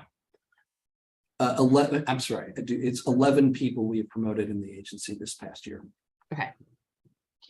Thank you. What are some of the best practices you've implemented to retain employees? Well, starting with engaging with employees that are leaving the agency, and I personally meet, especially with more senior employees that are moving on to other opportunities, to understand what challenges they may have seen. The extraordinary organization surveying and engaging our staff on how they feel about the workplace is probably the most important thing, the meat and potatoes of how we engage with our staff to understand what are the challenges. It's a real opportunity in an anonymous way to be able to provide information. We have open chain of command, encourage dialogue, employee. We had an amazing employee recognition ceremony a couple of months ago, and we have a policy now in place for that. And I will show you at some point, Chairperson, the video of our employee that has served for 45 years with the district. When it's just you can't but warm your heart watching the video of her coming down to receive the award, and just the excitement in the agency. So, and I don't want to sugarcoat it. It's a hard environment. I mean, if you can spell contracting, you can get a job, and it's a very it's a fluid workforce, and there are a lot of opportunities that are out there. And I think that people come to OCP, and people stay in OCP because of the network that we've established and the environment that we've established. You have an opportunity, it's a little bit of a public service announcement, but you have an opportunity to come into the network of OCP. I spent a 25-year career in a lot of different organizations, from the Marine Corps to the Peace Corps to the private sector, to be engaged in multiple different types of requirements that you acquire. In OCP, you can come in right out of school, and you can engage in health, you can move on to construction, you can get into information technology, and you have an opportunity within an agency to really be exposed to a lot of different contracting and excellent training here as well. Our training program and our certification that's joint between the district and GW University, I think is also a retention point, making sure that we are on top of all the time the ability for our staff to be trained. there are a number of courses that our staff are able to take in addition to the required training that is in the district. Thank you. I appreciate all of that detail. It's interesting to know about the GW program as well. In your response to question 5 in the pre-hearing questions, you noted in the attachment, OCP reclassified and or downgraded several 1102 contract specialist positions to develop bench strength as a result of the retirements over the past 2 years. How many employees have retired over the past 2 years? 5 employees have retired this past year.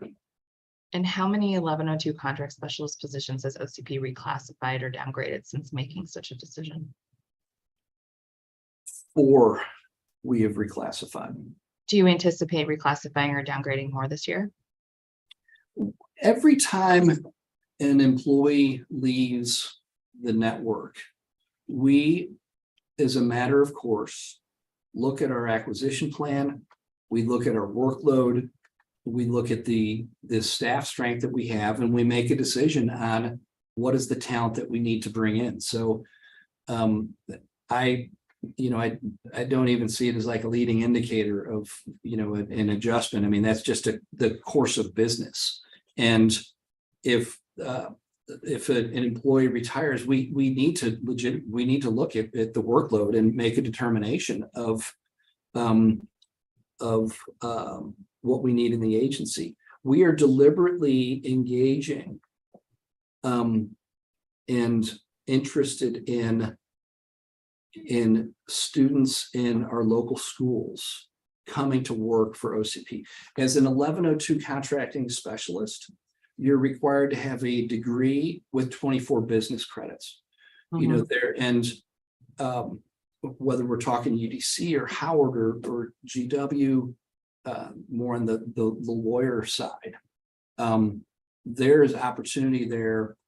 I was part of a supply chain management competition with the National Association of State Procurement Officials a couple of months ago.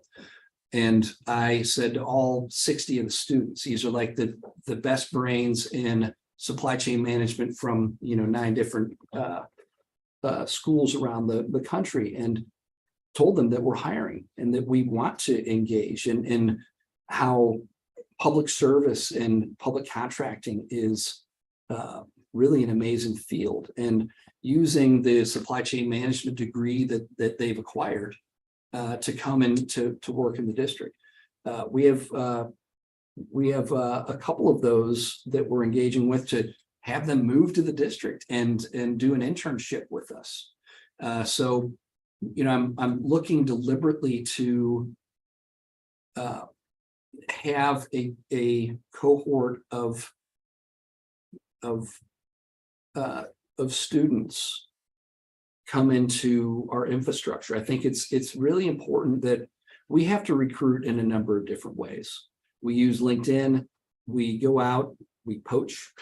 You have to find talent, the specific talent that you need. But you also have to be thinking the big picture about making sure that we're also infusing our network here with talent that we'll be able to retain for a long time. So multiple strategies there. Sorry for the long answer. No, that's okay. I understand. And I'm appreciating understanding how you think about these things. So thank you. Absolutely. I also want to talk about the surplus property disposition program. Why is surplus property housed under Strategic Logistics Center? I know that was a pandemic era establishment, and since we're no longer in a state of emergency, it seems like maybe that could be potentially a mismatch to keep it housed there. Well, the Strategic Logistics Center really was born out of the surplus property program, right? We had warehouses for surplus property. And, we had a warehouse on Adams Place that has, for example, even a metal shredder machine that, we'll use for recycling. And over the years, and very proud of the district for insight here, contracting and procurement has been a member of the Emergency Operations Center for years and years. And whether we're doing 4th of July events every year, or an inauguration every 4 years, or First Amendment activities downtown, we always have a contracting officer and a logistician from that surplus property program that was embedded and at the Emergency Operations Center. Obviously important when you have a snowstorm, when you have to go and buy 100 shovels, and you've got a team that can actually go and acquire them and distribute them. So surplus property and managing the end of life of assets and selling those assets has the same skill set that really born the Strategic Logistics Center. So surplus property is warehousing, it is inventory management, and so it was a natural maturation from that group. Okay, thank you. Very helpful. And what's accounted for the increase in surplus property revenues from 2016 to now? Well, vehicle sales certainly has been the big push. And if you're in tune with the news or business much over the last couple of years, you see that used vehicles are valued just as much as new vehicles. And so those vehicles have certainly driven the cost, or driven the revenue, and also recycling. We're doing more there than we ever expected to. That's cool. Good thing that we took advantage of that opportunity. And how do you determine what goes to scrap and recycling and what gets auctioned? There are specific regs around how we deal with all surplus property. We have a chief property officer in Marvin Manasseh that is an expert in that area. So we have rules and regs that determine how we treat property and what we do with property, and in the order that we do it in. Are there any statutory or regulatory impediments to potentially increasing surplus property revenue? None that come to mind. I think we have a fairly robust program. We have made adjustments and legislative adjustments in the past years, for example, that allow nonprofits to be able to acquire district nonprofits, to be able to acquire end-of-life assets from the district. So now that might pull away from some of the revenue, but I think it's very engaging with our local businesses. So that's not currently something you can do? Oh, we're doing it now. Okay. We're doing it now. Yeah. Okay. Anything else you'd like to do that you can't because of regs or law? No, I think we're in a good spot there. Okay. Do you do any forecasting of surplus property, possibly through the capital asset tracking system we have now? We do, and that's a great question.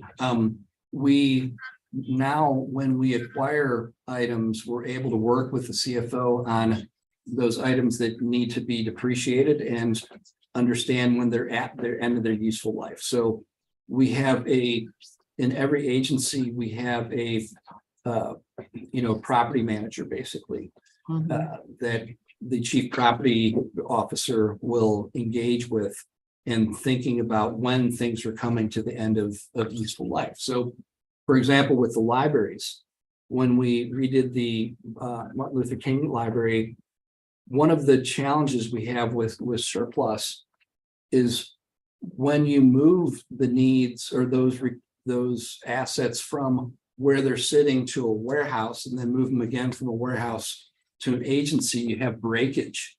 And so we were able to work in that situation. What we really strive to do now is when agencies have end-of-life assets that we're advising through that surplus property network to agencies of those assets, so that if an agency has a need, like in the case of the library, they were able to go directly to that library and get the bookshelves and bring them directly to their agency, rather than, you know, the challenge of moving them multiple times and having that breakage. That makes sense. All right, in question 54 of your pre-hearing responses, you indicated that 305 items of surplus property were transferred without sale in FY 2023 only in the last few months, compared to 231 for all of FY 22. What accounts for the larger number in FY 22? We prioritize the transfer to district agencies as part of our reutilization. In what I was mentioning before, Chairperson, is, you know, we're our goal. So you want to reutilize first, right? Because that's saving money out of the coffers of the agency. And if we're not able to reutilize them, we follow the process for sales. And we have leveraged as well our partnerships with federal agencies and with GSA, sometimes to acquire items that, like water, for example. I know it sounds simple, but for 4th of July or for events downtown, being able to acquire even water from the feds to be able to reutilize so that we don't have to pay for them in those events.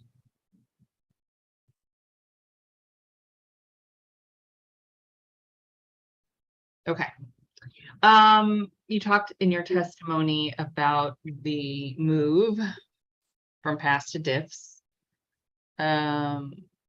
What are the 40% of transactions that are not accounted for in the integrated financial system right now? So I think my testimony, the words probably weren't so artful. What I was trying to say there is that when you look at the district and the spend in the district, probably 60% of those transactions are contract transactions. The other 40% would be, we have 33,000 employees in the district. So, there are monthly payments that take place there, travel or, voucher payments. So that was just inartful in my testimony. That what I'm trying to get across is that about 60% of the transactions financially in the district result from contracts. Got it. Okay. Do you have all the funding necessary for the Pass Cloud project? We do for this year, and it will also, we're working with the mayor and the team on the 2024 budget at the moment. And is Q1 of FY24 the absolute earliest it could come online, or is that only because of available resources? Really, it's right now you have a limited number of people that have expertise on systems. And our team right now is very focused on making sure that we're working with the CFO and Octo to stabilize diffs. And so once diffs is stabilized, I'll be able to give you a better answer of when we'll be able to migrate to the cloud. Glad you mentioned that. So you mentioned in your testimony that Octo and OCP work together on the development of diffs. I'm sorry, you mentioned that the chief financial officer and OCP work together on the development of diffs. At what point was Octo brought in? Well, both Octo and OCP were engaged prior to, for many years, Councilman. Okay. For many years.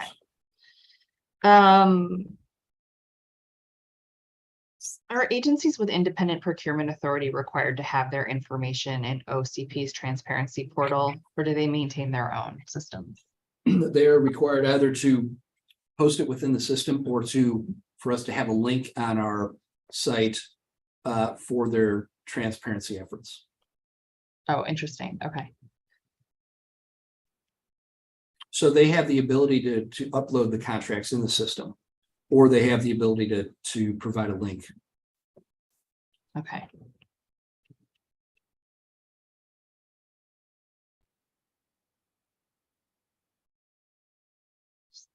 Getting my notes organized here because I go back to these and things. Say, oh, what did we talk about in February of 2023? Let me go look at my notes.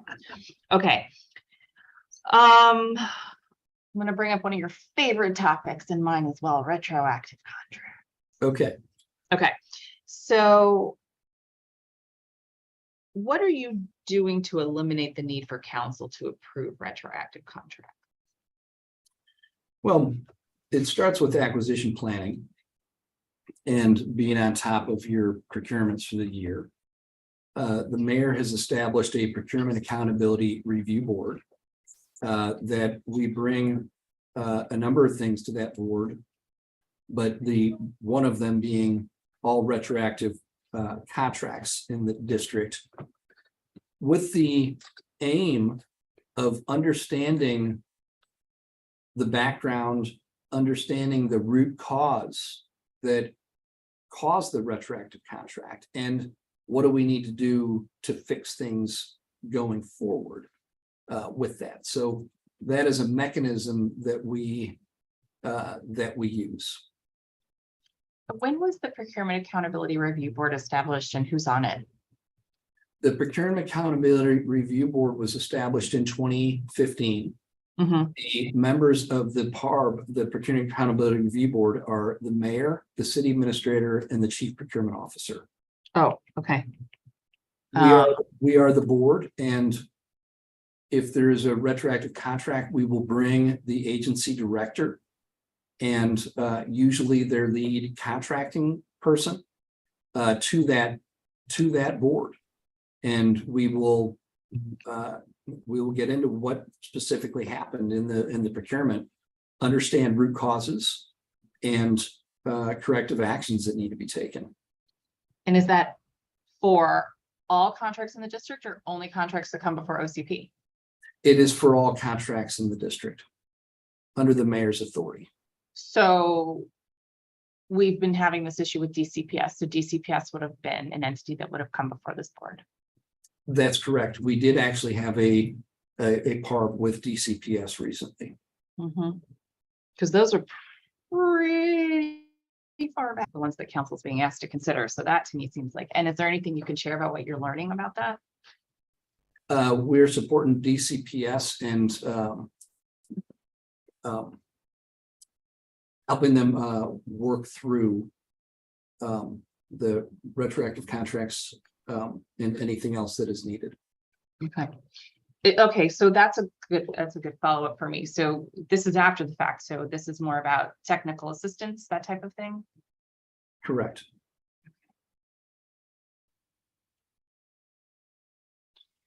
And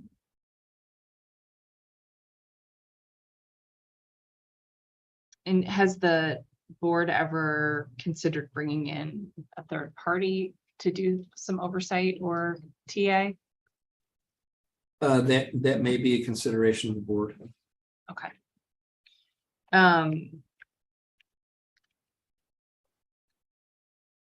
You've probably heard me mention we're looking at April to do a hearing on that procurement bill. So we can talk more about DCPS in particular at that time as well.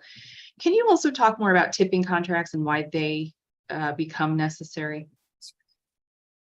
Sure. You know, the term tipping contract is completely a district term. Right. We're special. Anywhere else in the world, and I've done contracts in a lot of countries, and the feds have engaged with all of the states. This is very unique to the district, and a tipping action is simply a contract modification within the executive's authority. So it's council rules that require this contract action to be brought to a legislative session. It kind of baffles me why we would spend the time to look at and to bring to a legislative session actions that are a contract modification. So for example, you have a year contract, and you are looking to potentially make a change to the scope of that contract. you may not want to exercise the full year of that contract. You may only want to exercise a month or 2 months of it so that you can negotiate the changes and then enact those changes in the contract. The council rules call that a tipping action, and the executive has the authority. I have the authority. My contracting officers have the authority to perform contract actions up to $1 million. A tipping action is a contracting action under $1 million or less. It is 100% within the legal authority, the regulatory authority, and why we bring these to council, I don't know. At a minimum, they should be a passive review. It's within the authority. It's not illegal. It's frankly a course of business. We're managing $11 billion of contracts. We are going to have situations where we either have a funding concern or you've got a change in requirement, but there are reasons that you would award a partial option. Council rules require, once you award a partial option, it becomes a tipping action. I had to learn what that was when I came here. And we've got to send it to a legislative session. And, so I think why we would spend time looking at tipping actions and bring them forward to a legislative session doesn't make sense to me professionally. I think that those should go through passively, like any other action that is within the executive's authority. I hear you on that. And it's possible at some point I might agree with you, but I also think there's a larger context, which is, that this tipping only comes to us if it goes over $1 million, right? So tipping is required. No, and that's my challenge, Chairperson, that these are actions that I have the authority to do, that my contracting officers have the authority to do. And the council rules require us to bring them to a leg session, and they're treated as if they're bad. They're treated even as if they're under wrong. $1 million. Yes, it's under $1 million for a tipping action. Generally, it's within our authority to be able to do those. If you do a partial option, for example, you're required to then send that as a tipping action to the council. Got it. If the contract for the year is over $1 million, right? But I just want to be clear with that. The entirety of the contract being The over entirety of the is what contract triggers is council above $1 oversight. million. Yeah. But we have engaged with that business for $1 million or less. But we're Sure. still required to send that to council. Well, presumably that's because of an issue that used to be more prevalent, where contracts were set for barely under $1 million, and then so they didn't need council oversight, and then they would be modified later to avoid council oversight, which I am not suggesting is the case now, but of course you can understand why a legislative oversight body might be suspicious of that when it was occurring. I understand what you're saying, Chairperson. Mm-hmm. But that has not been my approach or the mayor's approach that's set on here. Understood. Okay, so I hear you, and certainly open to further discussion on that, although not all of that is up to the council. Some of it is home rule, so good luck to us all. Yes. Okay. Are there types of contract modifications that don't go through council review? Council review is required for any modification above $1 million. So we're back to this under $1 million. Okay. Correct. Set in the Home Rule Act many, many years ago. Yes. We're doing a lot less contracting than we do now. Indeed. Okay. Now, when a retroactive contract approval does become necessary, are there any requirements for when, after the effective date of the contract, it needs to be submitted to council? Can you ask that question again, council member? Yeah. When does a retro contract need to be submitted to council? Is there a deadline after? Is there a subsequent deadline? I mean, obviously the deadline is, you're supposed to do it before, but once we're in a retro situation, are there any other deadlines involved? Yeah, I'm not aware of in the statute of requirement of a number of days, for example, that it comes forth, but is practice when we're aware of them, we'll develop the package, work with the OAG and the legal sufficiency and send it to council. And what happens if a retroactive contract ends up being disapproved by council?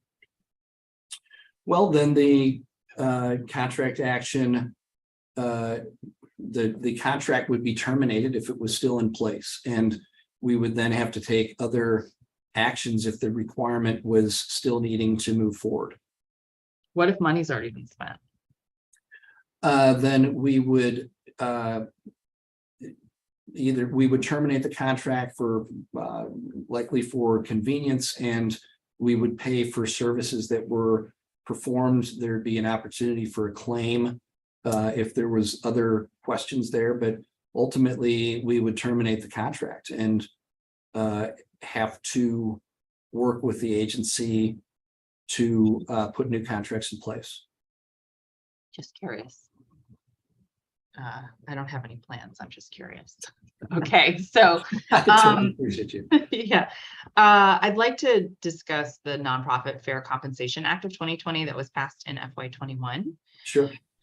So the law requires the district to compensate nonprofit organizations for indirect or overhead operating costs on both district contracts and grants. And I want to dig into more about what you said in your testimony about the implementation of the act, because it sounded like you're saying you're talking about a lot of the things at the core of its implementation: training staff, engaging in meetings, communicating requirements, and so on. But really, at the core that I'm trying to get to is the implementation here. Mm-hmm. So where are we in fully implementing the law? Yeah, I'd say just for general context for you, Chairperson, that as a former CFO of a 501c3 nonprofit in the district, I understand these issues very deeply and understand the importance of ensuring that when we're engaging with nonprofits that they are paid appropriately for their overhead and their indirect. Since this law has been passed, we have worked to ensure that we understand the law, specifically that OCP is responsible for contracts. I do not have authority for grants. I have experience in past life with grants, but my authority in the district is for contracts. We have developed training materials and have trained our current staff and have incorporated training in our for the Nonprofit Act within our ongoing training. So we have new staff come in, they're also trained, but specifically the Act requires that if we're engaging with a nonprofit in a contract or grant, that we will either, that the nonprofit has the ability to put forth indirect costs that are either 10%, if they have a negotiated indirect cost rate with the federal government, a NICRA, affectionately known as, if they have a NICRA with the government, that we're required to allow that NICRA. Thirdly, if the company has a CPA review the same NICRA formulation that the feds use to produce their NICRA, we would use that. Or fourth, they have the opportunity to negotiate an indirect rate for that particular requirement. So my staff has been trained. We have incorporated the training in the ongoing training. I have sent information to all agency directors on the requirements of the Nonprofit Act. I've been very much involved and engaged with the Associate City Administrator, Lindsay Parker, who has really been super engaged with the nonprofit coalition, as I have been, and engaging the budget apparatus of the district to understand the cost challenges. It's pretty hard to understand how we passed a law and said that there's no cost implications here. Well, that's what I said at the time. It was like a blessing and a curse, right? Right. Obviously, there's a cost associated with it, and I'm not sure who was consulted on it. And you know, the cost aspect, and you certainly understand this, chairperson, but if you have $100,000 budget and you've previously had a 2% indirect rate, that's $2,000 versus $98,000 for the program. The law that's now passed, if let's say that the NICRA is 25%, if you still have $100,000 budget, you now only have $75,000 to be able to put towards the direct program expenses. Correct. And you know, so you know, a budget is like a squeezy ball, right? One of those stress balls. You squeeze it and it goes out someplace else. So if you increase the indirect costs, obviously the direct costs have to decrease that you're able to provide to the programs. Absolutely. And as a council member, you kind of always want a zero fist, right? But you know, in this case, we're paying for it now, right? We're paying for it now by not being able to. Transactionally. Correct. And you know, it was definitely too good to be true in my mind at the time. But I will say, you know, I've learned a lot today that I hadn't earlier. And I think focusing in on the grants, which I understand is not the subject of this hearing, is something we need to do. And I guess I'd like your advice. Where in government you think we should be looking for that oversight and assistance to try to get it implemented for the grant managers? I think that Assistant City Administrator Parker is really driving and doing a wonderful job of driving this across the district. Okay. And we are, OCP and myself, we're fully supportive of her. You know, from training to thought leadership. But I feel that she's doing a wonderful job, and you heard from the witnesses today, the engagement has been often and robust. Okay.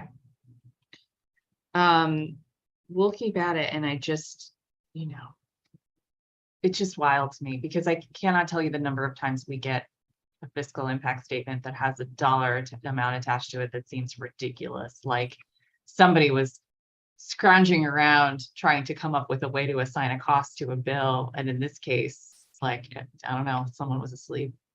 It's just amazing to me. Well, So, I mean, you could probably look at things in a couple of different ways, right? I mean, you can look at it as there's no required increase, but it's a policy requirement that obviously affects the fixed price requirement, right? Yeah, no, you're right. Okay, well, I think we can leave that there.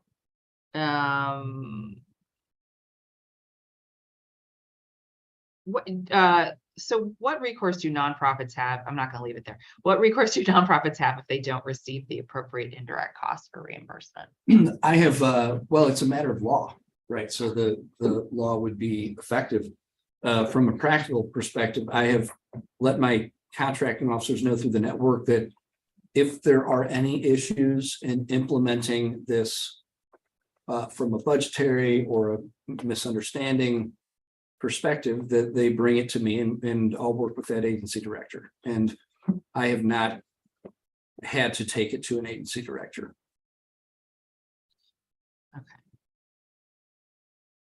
Okay. Thank you.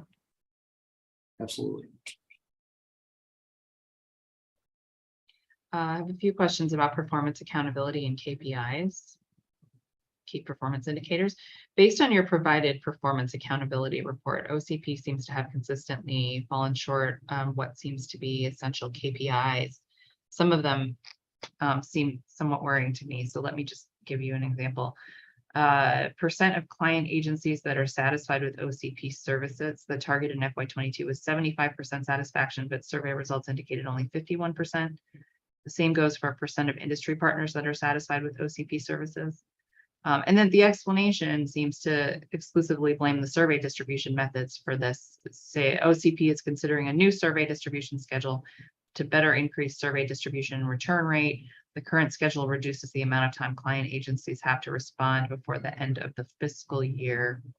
Why is that the explanation for The challenge that we have with the survey is response. We have very limited response. We do 7,500 contracts a year with a very wide base of industry as well as clients. And what I'm working with my comms team on this survey is to really get it out there, to really make sure that what we've done, and I think one of the reasons we failed here in the past is that we'll send it out and it's at the end of the year and it's only for a limited amount of time and we get very little responses. So I have noticed that, for example, and I'm not committing to do this, but for example, in some states in their tagline, they'll have the survey added to it. We're contemplating that. So we're thinking about ways to more often and to get requests on our performance to both industry and our clients more often and more consistently, rather than a short window of time that we're getting limited responses in when it's probably a busy time for people at the end of the fiscal year anyways. So how many responses do you get? I'll have to get back to you on that, council member. So your theory is that what the most dissatisfied people are the ones who are responding, or that it's skewed in a certain way, but if it was a broader response rate, they would be better? Well, I think a broader response would give me a better sense of the actual performance that we're trying to get from the survey. So it's a very limited response in the first place in a very limited time period. What information are you learning through the survey responses you are getting? Responsiveness to requests from industry and the response. It's probably the key thing there. In terms of need room for improvement or doing well? Exactly. Okay. Yes. And so doubling down and ensuring that we have the contracting officer in the solicitation and their contact information so that they can be contacted if there's any questions during the solicitation, to ensure that in our contracts that are ongoing, that both the contract administrator is known, so that industry is able to engage that contracting administrator on a daily basis, and that the contracting officer is known. It's one of the reasons that we have an ombudsman, and that anybody in industry is able to contact that ombudsman. And they can even say, hey, I don't even know who the contract is with, but the ombudsman would work with them to understand where is the contract, what is the agency, who is the CO, and how do we get resolution to the issue. In FY22, 89% of contracts over $100,000 were not publicly posted, and the goal is 100%. In FY 2020, it was worse, with 1 in 4 of those contracts not being publicly available. What are the steps you're taking to address this? Well, the broad step is moving to the cloud, and that will solve, I think, the remaining issues. Right now, it's a very manual process of reviews and approvals that can get caught in the system, for example, if we have turnover of a staff member. And so when we're in the cloud, more access and more understanding of that information, and as well, a more automated way for the documents to be put on the transparency site. And that's also going to solve a challenge that we have with some members of the public that may be disabled and unable to to read a screen like I would be able to read a screen. And when we move to the cloud, those documents will be in a better place that they'll also be able to be reviewed by those that are disabled. Oh, great. Has the agency ever met the 100% KPI? No. Okay. And Councilwoman, right. we are very focused, and there's a lot of manual intervention involved in being at the 90%. Anytime we get even a query from from the public, hey, I don't have this, what can you send it to me? What we, as a matter of course, we will post it on the public site and send the link so that everybody in the public has the information. Okay, yeah, I was going to ask. So, how does the public gain access to contracts over 100,000 that are not posted? Is that a simple on the transparency website? There is a transparency website. Actually, next time we're together, I can walk you through it. Okay, great. What is the metric right now in FY23 to date? I can get that for you shortly. Sure. Great. Okay. But I know because I saw it last evening, the list of contracts that aren't on the site, and working with our staff to manually put them out there. So Okay. We, as a matter of course, my systems team develops a report, and we will advise our chief contracting officers of what is not on the site. For year to date, 88.1%. Okay.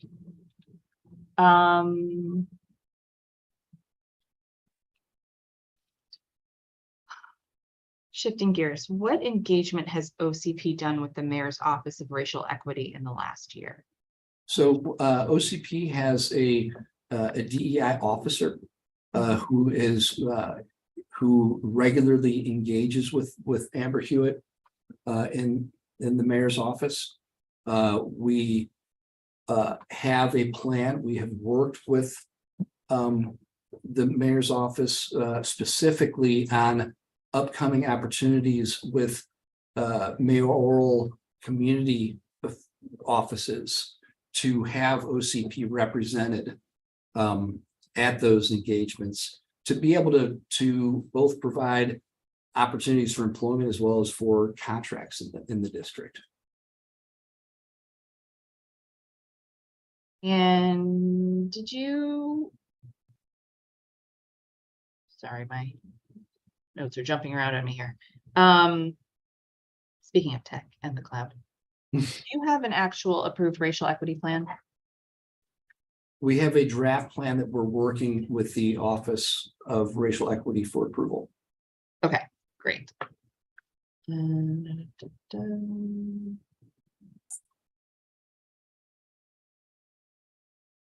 Oh, we did talk about green purchasing earlier, but I didn't ask you. An extension was submitted to implement the requirements of the Green Food Purchasing Act of 2021. How long of an extension does DOE and OCP need to meet the requirements of the law? DOE is the lead agency here, and I would defer you to them. Okay.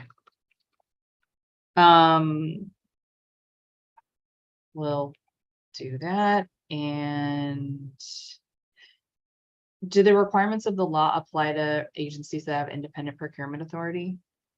Yes. Okay. All right. Just a handful more. I know that the private the public-private partnership for the DC smart street lighting was in the works for a very long time. When did federal ARPA dollars become involved? And is that only for the public Wi-Fi component? I don't know when. I believe federal dollars have been involved in the get-go of this project. So I believe it's been I believe federal dollars have been involved from the beginning. Did you have another question there? Oh, Or if it's just for the Wi-Fi? yeah, just for the Yeah, Wi-Fi. I have to I get guess. back to you on that. Yeah, okay. Are there, well, you talked a bit about lessons learned from emergency procurement needs, or I guess you kind of said there were lessons learned from emergency procurement needs during the pandemic that you're instituting on a permanent basis. So that's the center. Anything Absolutely. else? I mean, so a ton of lessons learned, and the District of Columbia was a leader in the nation, certainly in COVID. I was the president of the National Association of State Procurement Officials in 2020, and that was not a year of giving speeches about best practices. It was a year of getting the states together on a weekly basis for what are the driving needs they had. We worked with the federal government, with the FBI, for a don't buy list that we shared across the states. We worked with FEMA and other states on how do they prioritize and how do we take a look at requirements that are needed. And in some cases, we supported other states that didn't have the mechanisms or the wherewithal to acquire the needs that they had.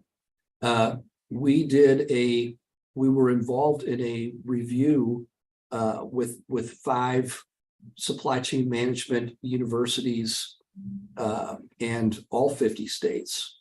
And the engagement early and often with Homeland Security elements and understanding the missions. A common way to say this is that you don't want to be meeting people in the bomb crater, right? You want to have those relationships. And so one of the lessons learned that we're implementing now with HCMA is looking at all 23 missions that are likely, that the district may likely have to respond to, whether it is a virus or a flood or a snowstorm, and working with HCMA and working with the appropriate lead agency there, thinking about and tabletopping, what does that emergency look like? In the case of snowstorms, we've learned, and we learned from Storm Jonas, that we need to have contracts in place before the storm hits, right? We need to make sure that we've got the salt in the brine. We need to make sure that we've got the number of contracts we have in place with small businesses to plow the city streets, that we have contracts in place as well to plow the federal arteries that go through the city. So, a big learning is you've got to engage, you've got to think through your emergencies before they happen and be ahead of the procurement needs, whether by having contracts that you can order off of in place so that you're not getting jacked up on the price and the actual emergency, and making sure that, for example, when we do an annual review of snow, that we're bringing contractors in the training day as well, to make sure that all works. So the big takeaway is continued coordination, making sure that you have your contracting and logistics element at the EOC and engage with that Homeland staff that is managing the emergency. Anything we would have done differently? I'm so proud of you're talking about COVID specifically, or, I mean, Yeah. even in 2022, I think I mentioned in testimony, 5 or 6 different emergencies. You can always, I mean, I think you always have to learn from the environment. You know, what did we learn in COVID and in warehousing? We worked very closely with IG in developing rigorous procedures to inspect and receive goods and track those goods. And now that we're doing that, we have the ability to decrease spoilage. We've got the ability to understand usage from agencies, understand usage from agencies when we had high virus rates versus, you know, what we're looking at now. And so constant engagement, learning from every evolution. You know, it's like Storm Jonas. What did we learned that we need to have contracts in place for snowplows before the event. So it's constant learning as you go through an emergency. The emergency itself, you got to make sure that you got sharp, trained professionals that know what they're doing and are able to execute in an emergency. And I'm very proud of the team that we have and the engagement that we have with the mayor's team, with Homeland Security, and with the lead agency, whether it's health for a virus or DPW for a snowstorm. Very helpful. And speaking of the IG, have you completed all the actions recommended by OIG in their 2021 report on procurements for DBH? We are consistently updating and working with the IG on any implementation requirements and working also with the Office of the City Administrator. I'm unaware of any actions that we are needing to take that we haven't taken. Okay. And thank you for your response to question 41 of the pre-hearing questions about OCP's previously poor record on language access. What is the new biennial language access plan that you're working to implement? We do have a new plan that we have worked and have in place. Is there something specifically that you're looking for there? We've worked very hard with the agency to put in a plan that will get us fully compliant. And, you know, a big piece of that is what I was mentioning before on documents and the readability of those documents. Okay, so a lot of the issue was about accessibility of documents. Correct. Okay. Thank you. That's all I have for you, Mr. Shutter, and I appreciate your presence here today. Thank you very much. Absolutely, Chairperson, and I really appreciate the opportunity to speak. I appreciate the dialogue that we've had. I look forward to continue to work with you. Thank you. Same. Very good. We will now be joined by Chief Judge Mark Loud, Judge Nicholas Majette, and Judge Monica Parchment of the Contract Appeals Board.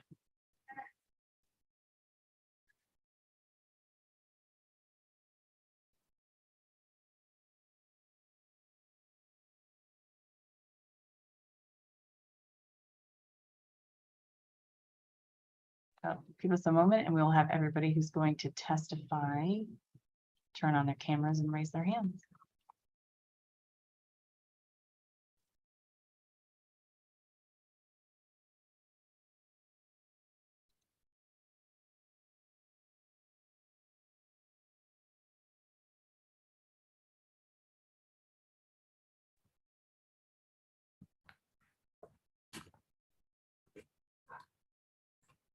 Good afternoon. Good afternoon, Chief Judge. How are you? Fine. How about yourself this afternoon? Doing fine. Awesome.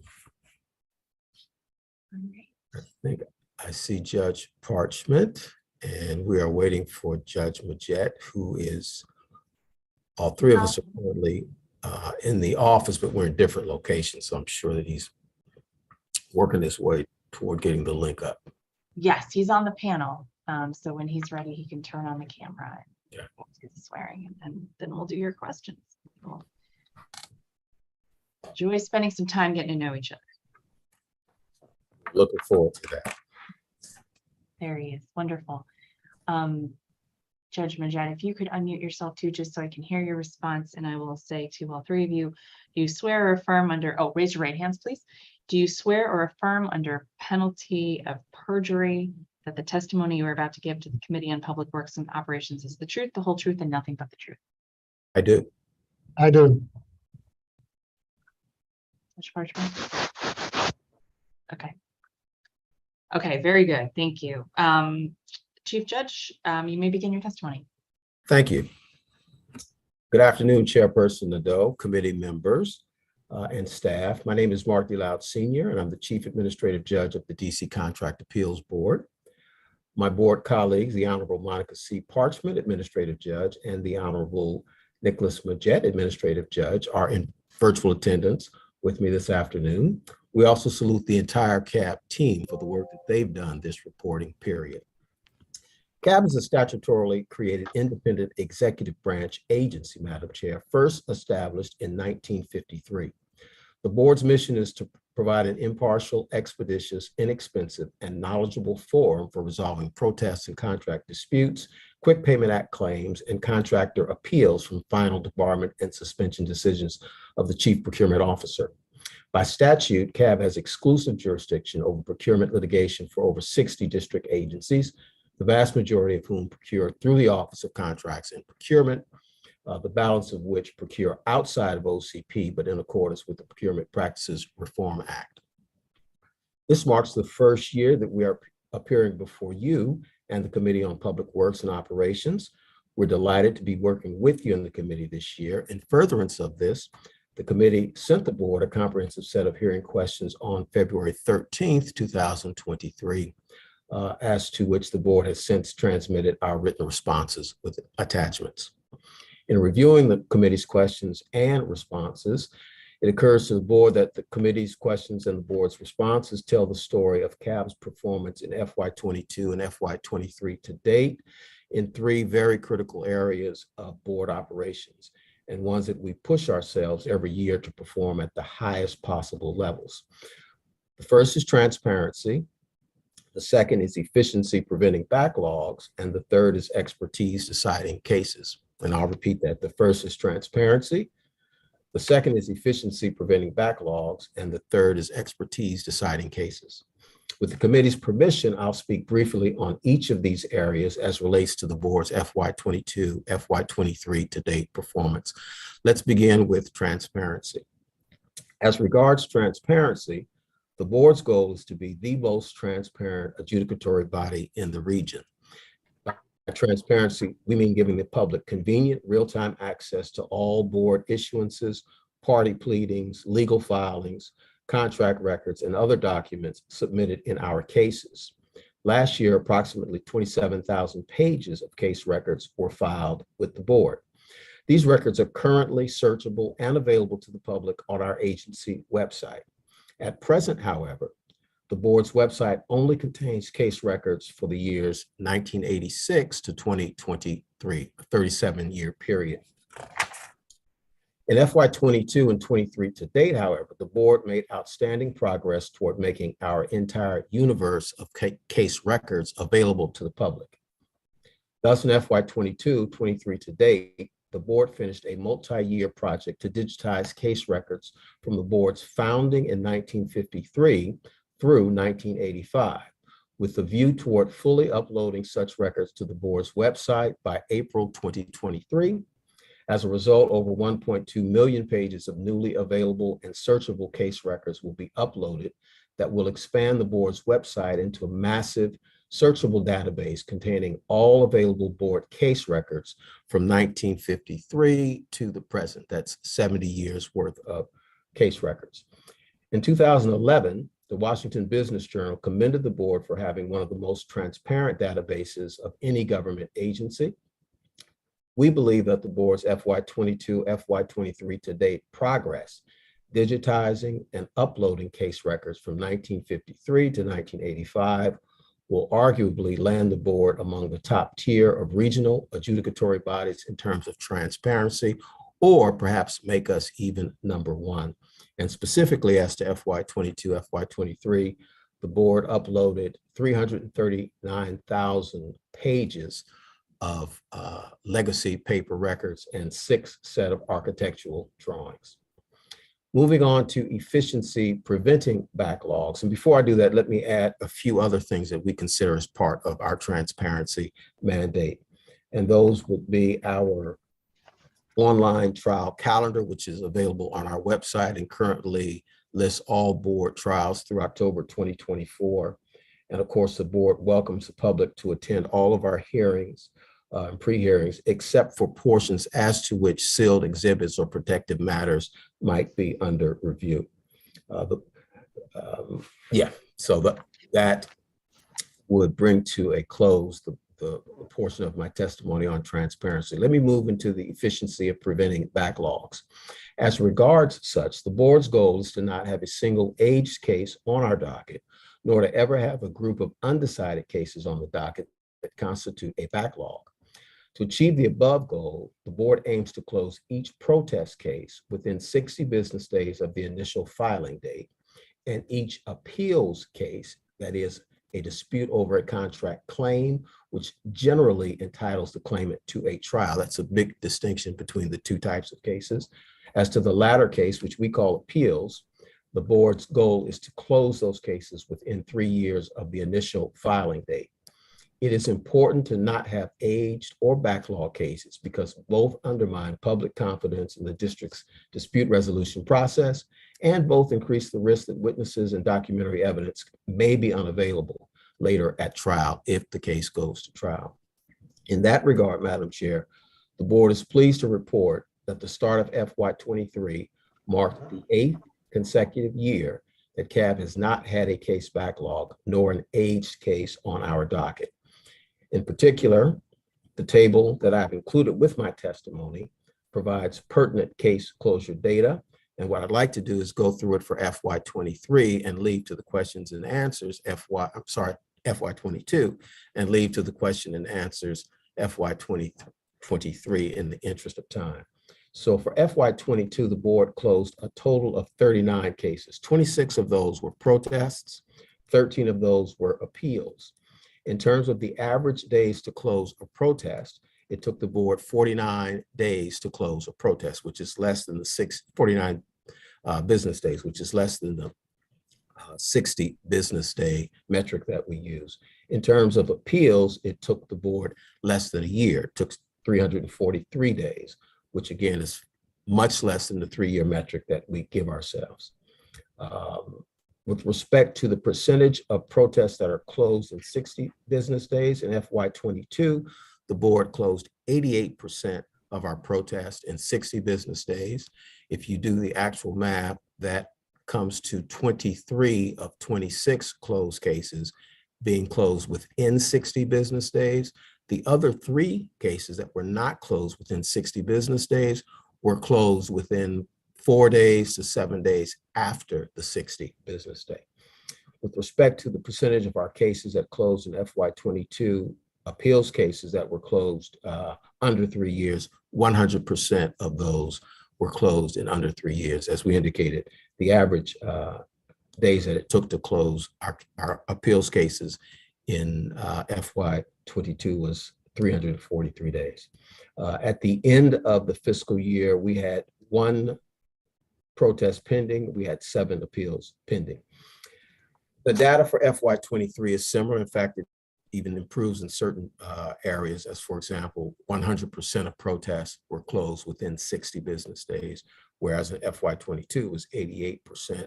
But as I indicated, we can go through that in much greater detail in the Q&As if the chair prefers. Let me move on now to the final area that was captured, we believe was captured by the committee's questions. That is expertise deciding cases. As regards expertise deciding cases, the board's goal is to accurately decide cases, demonstrating superior knowledge and expertise in the field of government contracts and related law, civil procedure, evidence, damages, etc. Board judges and attorneys aspire to achieve the above goal through various means, including but not limited to collaborating on cases through the board case accountability process, engaging in case peer review on all written opinions, engaging with fellow government contracts judges and attorneys through professional development seminars and relationship building, especially through the boards of Contract Appeals Bar Association, and subscribing to a variety of government contracts, recent case services. In this regard, the board is pleased to report that for FY22, FY23 to date, 100% of CAB cases appealed to the DC courts, that is DC Superior Court or the DC Court of Appeals, were sustained on appeal. During FY22-23 to date, no board cases on appeal to DC courts were reversed. The action of the DC courts sustaining 100% of our cases in FY22-23 and reversing none, we believe is independent corroboration of the skill and expertise with which board judges decide cases and issue written opinions. The DC courts affirmed the board in the following cases during FY22, FY23, DC versus DC Contract Appeals Board, 263A 3rd 4A, that's the DC Court of Appeals case. Black Creek Integrated Systems Corporation versus DC Department of Corrections. That was a DC Court of Appeals unpublished opinion. And BRSILP Doing Business as Benefit Recovery versus DC Contract Appeals Board. That was a DC Superior Court case. In addition to that, we have found that the performance of our board in terms of the expertise in deciding cases extends further back than just FY22, FY23. The last 6 cases that the DC Court of Appeals has decided for our board have all been affirmed, and that goes back to fiscal year 2019. There were no reversals in 2018. I'm just saying that if you look at the last 6 cases that they've decided, we've not been reversed in any, we've been affirmed in all of them. In summary then, this committee's questions and the board's responses, as I indicated, tell the story of CAP's performance in 3 critical areas: transparency, efficiency, preventing backlogs, and expertise deciding cases. In this testimony, I have attempted to highlight the board's FY22, FY23 to date performance in each of those 3 areas. In FY22 and 23 to date, the board has done what we believe is an excellent job in our key noted areas. Of course, the committee's questions included additional areas that my testimony has not gone into: budgeting, vacancies, staffing, case settlements, et cetera, and the board looks forward to addressing any additional questions that you may have regarding those matters or the ones that I've spoken to in the Q&A period. We respectfully request leave to supplement our responses post-hearing as the circumstances may warrant. This concludes my testimony. Thank you for the opportunity, and Judges Parchment, Majette, and I are available for any questioning. Thank you, Madam Chair. Thank you so much for your testimony, Judge Loud. Thank you. So I'll dive right in. In your response to pre-hearing question 17, which was about the board's priorities for FY22 and 23, you mentioned that the board is prioritizing developing a 5-year IT strategic plan for ongoing assessment of the agency's tech needs. Could you please provide an update on that plan? I can. So a draft IT plan was prepared by our IT director that took a look at future-ready issues, that took a look at day-to-day operations. And bear in mind, our IT director was hired exactly 1 week before all of us went into the pandemic. So she was hired in March 2020, and I think April 2020, we formally were sent home. And that first year of her employment with the board, like many agencies, there were a lot of connectivity, remote work issues that had to be ironed out in real time. So she has been doing, and that team has been doing, an amazing job with day-to-day issues and still looking out toward the big picture, the 5-year picture. One of the things, or a couple of the things that were not included in the initial drafts of the IT plan were access to justice issues and trying to think. That jumps out at me. Our IT director did not come from a court and legal background, but access to justice issues were not part of that initial plan. Also, just touching base with where OCTO would be in its planning for that same 5-year period was not included in that initial plan. So we asked the IT director to go back and take a look at some things, and with the view toward finalizing that plan and taking into consideration some access to justice issues, also where we would be along the lines of any OCTO planning for that horizon. Not saying that our plan has to conform with or align to, but just that we've touched base, we've seen where they are, we've compared that to where we want to be, and that it makes sense. Sure, and I know they like to be included in all IT planning in the district anyway, so that they can help foresee any potential pitfalls. So that's always a good idea. She's definitely in coordination with them. She attends the weekly CIO meetings, but it's just that, looking out 5 years at what we want to do, we want to also see what they intend to do over the same period and just coordinate where appropriate. Makes sense. How do you think it'll be beneficial for the agency in the long term? Let me count the ways. The current IT environment that we operate in as an adjudicatory body, but I think it's probably true for most agencies and organizations now, has been impacted tremendously by the pandemic and agencies' desire to, in many cases, go to the cloud, for example. In many cases, vendors are not supporting their products that are not cloud-based. And so that's exactly what happened to us. So when you say, how will the agency benefit? One of the ways that we've already benefited is that the iManage program that we use as a repository for all of our case records, and from which we are able to populate this transparency initiative, we're able to populate records to the board website. That's currently hosted at OCTO on 2 virtual servers. It has limited storage. It's not automatically updated in terms of the version that it's on. But one of the ways that the agency will benefit and the public will benefit from the ultimate finalization of this plan. And remember, we're driving the train and repairing the train at the same time. So we're building the IT plan, but we're doing things in the plan as we're building the plan. And so one of the ways that we'll benefit, just to answer your question, is that this year in FY23, we're going to migrate our iManage system to the vendor's cloud center.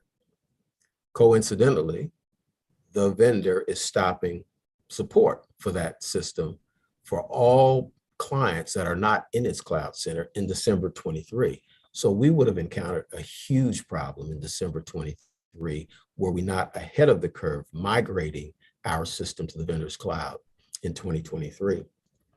Another advantage to the board, and this goes to the transparency initiative as well, is that once we migrate to the vendor's cloud data center, of course, we will get automatic updates, we'll get automatic security patches, we'll get the most recent version of the system, but we'll also have unlimited storage. And right now we don't have unlimited storage. So for example, there are a number of trials that we've had at the board over the years that have been recorded, and we have the recordings, but we don't have the storage currently to put those on our website. We will once we migrate. That's great. Any idea how much it'll cost yet to do all of your planning? I'm sorry, the IT planning or just? Yeah, that's the IT, the implementing the IT plan. The implementation up to this point, and I can get you the exact figure, but we're probably at about 90,000 FY23, and that's to upload the digitized case records and to migrate to the vendor's cloud, the vendor's cloud data center. That's FY23. FY24, obviously, we're still in discussion with the mayor about what her proposed budget will be.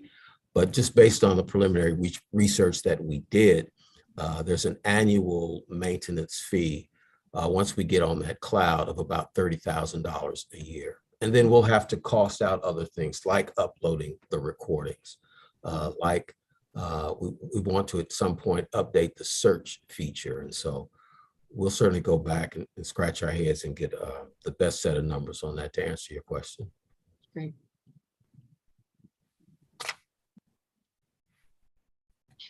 I'm really glad to hear how much progress you've made on digitizing and making case records available to the public. Have you ever had the opportunity to survey users on accessibility and navigability of the database?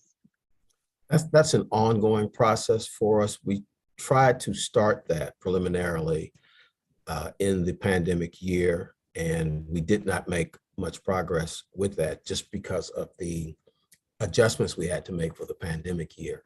Mm-hmm. And so what we'd like to do is now get this iManage system migrated, get that securely into the vendor's cloud, get the 1.2 million pages of records up, and then restart that process of engaging users. And frankly, I think it makes a little more sense because we'll have all of these records up there now, and we may encounter some challenges with the earlier records from the 1950s that we don't currently have with the population that was posted after 1986. And it would be great to have that kind of feedback as we do these surveys.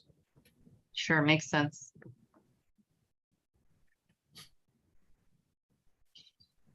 Has the agency experienced any cyber attacks to date? I'm not aware of any cyber attacks in FY22, FY23. We could have, and it not have, we just weren't aware of it. But in earlier years, we did have an incident where some entity over a weekend tried to breach our system 35 or 40 times over a weekend. And when we arrived on Monday morning, we were alerted, we contacted Octo, we worked through them and got the issues resolved. Oh, and they were attempts, they did not succeed. Yeah, when was that? I can find the exact year and maybe even date for you, but it probably was around FY18, FY19. And what security measures are currently in place that you can share publicly? Well, I know we use multi-factor authentication. We use CrowdStrike. We take advantage of all of the different tools that Octo either provides or alerts agencies to. So I'm certain there are additional ones, and we can get the committee an answer. All of our staff obviously takes the annual cybersecurity training required by the district. Very good. In response to question 7, you noted that in FY22, the board worked with the DC Office of Administrative Hearings, which is an agency also under this committee's purview, to address common issues related to remote or hybrid hearings and public case search case capabilities. What common issues did you discover through that engagement? I think the two things that we looked at the most, and we weren't able to fully engage either OAH or OZ the way we wanted to, but the two things we looked at were their virtual hearings and their protocols and how they approached it, and then their websites and how they approach the issues of being transparent. I think with respect to OAH, we learned that they post very prominently the availability of virtual hearings. They're a very different organization than we are, however, just in terms of the span of what they do and the breadth of it, everything from traffic enforcement to backyard enforcement, alley enforcement. So their platform is a little bit different than ours, but nonetheless, there are obvious commonalities with respect to virtual hearings. And so we wanted to compare how they approach it take a look at how we approach it. And we pretty much found that it's very similar. Mhm. Any best practices you discovered? We did discover best practices. I know that I wrote about those in last year's performance hearing. I don't exactly remember what I That's said, okay. I'll pull the tape. but I can look at the written answers and get you an answer. But we found out that we were doing some of the same best practices in common. So That's great. So let's see, we talked about your case backlog and closure rate a little bit in your testimony. So in FY 21 and 22, the board closed 100% of protest cases within the statutory 60-day requirement. However, in your response to question 19, the compliance rate declined and the agency closed protest cases at 88%. Can you Correct. explain the decline and what's contributing to that? well, again, as I said in my testimony, so we closed 26 protest cases. So it's a relatively small universe. So any variance is going to really skew up the percentages. But of the 26 that we closed, 23 closed within the 60 business days. 3 did not close, 3 closed outside of the 60 business days. And when I looked at those 3 that closed outside, those closed anywhere from 4 days after 60 business days to 7 or 8 days after 60 business days. So while they didn't hit that 60 target, they closed reasonably close enough to it to give me, and I think our senior team here, confidence that the board is still working very diligently on these cases as they come in. Very good. Thank you for that explanation. I was really pleased to see that the board has sustained its 100% compliance rate for closing appeals cases no later than 3 years after the initial filing date. How do you sustain that? We sustain it through, I think, the board's work culture and the board staffing. We work very hard to keep a full staff. We have a great staff, and the board's work culture is an accountability culture. We hold each other accountable. We are determined to make sure that we keep these cases that are appeals cases in here no more than 3 years. In fact, Madam Chair, we currently only have 1 case in here that will be approaching 3 years later this year, I think November 2023. The rest of our docket for appeals cases is under 2 years. So again, I would attribute it to board staffing and the work culture that the senior team has put together and emphasizes for all of us. That's great. Speaking of work culture, I see the board continues to promote team building and staff esprit de corps through the scheduled meetings and luncheons. How Correct. would you describe the agency's work culture? Well, again, it's performance oriented. It is accountability oriented, but we like to layer some relationship building on top of that. What's interesting is that before the pandemic, it was easier to do the relationship building. You would invest some time in relationship building because you see people every day and you have more opportunities for luncheons or just a casual take a walk around the block or just casual come into the office and let's get caught up. It's a little more of a challenge post-pandemic. So we've scheduled things both during the pandemic and post-pandemic to make sure that we are continuously getting together where there isn't an agenda, where we don't have to discuss business. We can just talk, we can just relax. Judge Parchment is very good at reminding all of us to do that. Judge Majette is very good at doing that. And one year, Judge Majette, myself, and all of the male members of our team, we surprised Judge Parchment and all of the women on our team. We scheduled what they thought would be a regular staff meeting, and we had very boring and dull agendas printed and prepared. And when they clicked the Zoom link for the staff meeting, it was actually a Women's Day celebration luncheon just for them. And we had arranged in advance to have their lunches delivered to their homes. And so, again, we try to do things like that and come up with things like that that will keep the relationship building in place. That's Because very, it's not just the work cultures, it's really, and I think both Judge Parchment and Judge Majette, both of whom are very experienced in public service rather, can attest to.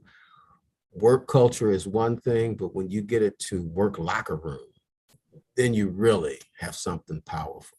And so we're trying to make sure we have that work locker room under wraps. thank you for that. And does the staff like the remote and hybrid remote setup currently in place? Yes. Have you found the model increases or decreases productivity? We can look at the KPIs over the years and do some comparisons, but I think the performance is about the same. The first couple of years of the pandemic where we were fully remote, we also looked at voicemail data just to see the number of calls that were coming directly to our main line that were going into voicemail versus being answered. And we actually outperformed in the pandemic what we were doing when everyone was on site. So the calls that went directly to voicemail the first 2 years that we were out of the office were less than 3%. But when we were in the office, that number was around 4%, 5%, which we attribute to just, perhaps the incoming calls coming at a time when persons were out of the reception area, maybe on lunch break or something. But that did not happen during the pandemic. So I think both with the administrative support team and especially with the judge and attorney team, the performance has been stellar. And we monitor it. We can because of the KPIs and everything else. And if it looks like it's slipping, we'll bring that up in an accountability meeting and we'll make the adjustments. We're not beyond making the adjustments. Sounds great. Thank you. Those are all the questions that I have for you today, and I really appreciate your responsiveness. And I want to thank the whole team, both judges, all three judges, and the rest of the team as well. Thank you. We want to thank our team as well, and also say that we had a very pleasant experience working with Mr. Minnie on your staff, who helped us coordinate coming before you this year. So we appreciate that. Wonderful. Glad to hear it. Thank you. Thanks, everybody. All right. Have a great day. You too. Bye-bye. This concludes today's public oversight hearing. If you've not yet submitted written testimony, please do so by emailing it to publicworks@dccouncil.gov. The record for this hearing will close at 5:30 p.m. on March 3rd, 2023. I'd like to take a moment to remind everyone that the Committee on Public Works and Operations will be holding budget oversight hearings in March and April. At this time, we've confirmed the following hearing dates. March 27th, Office of Contracting and Procurement. March 29th, Department of Public Works. April 3rd, Office of Human Rights Commission, Office of the Chief Technology Officer. April 11th, Office of Risk Management. April 12th, Mayor's Office of Community Affairs, Mayor's Office of Veterans Affairs, Mayor's Office of Religious Affairs, and the Mayor's Office of LGBTQ Affairs. If you'd like to testify at any of these upcoming Public Works and Operations budget oversight hearings, you can sign up on my website at briannecanado.com/testify. The time is now 12:45 p.m. and the hearing is adjourned. Thank you. Thank you.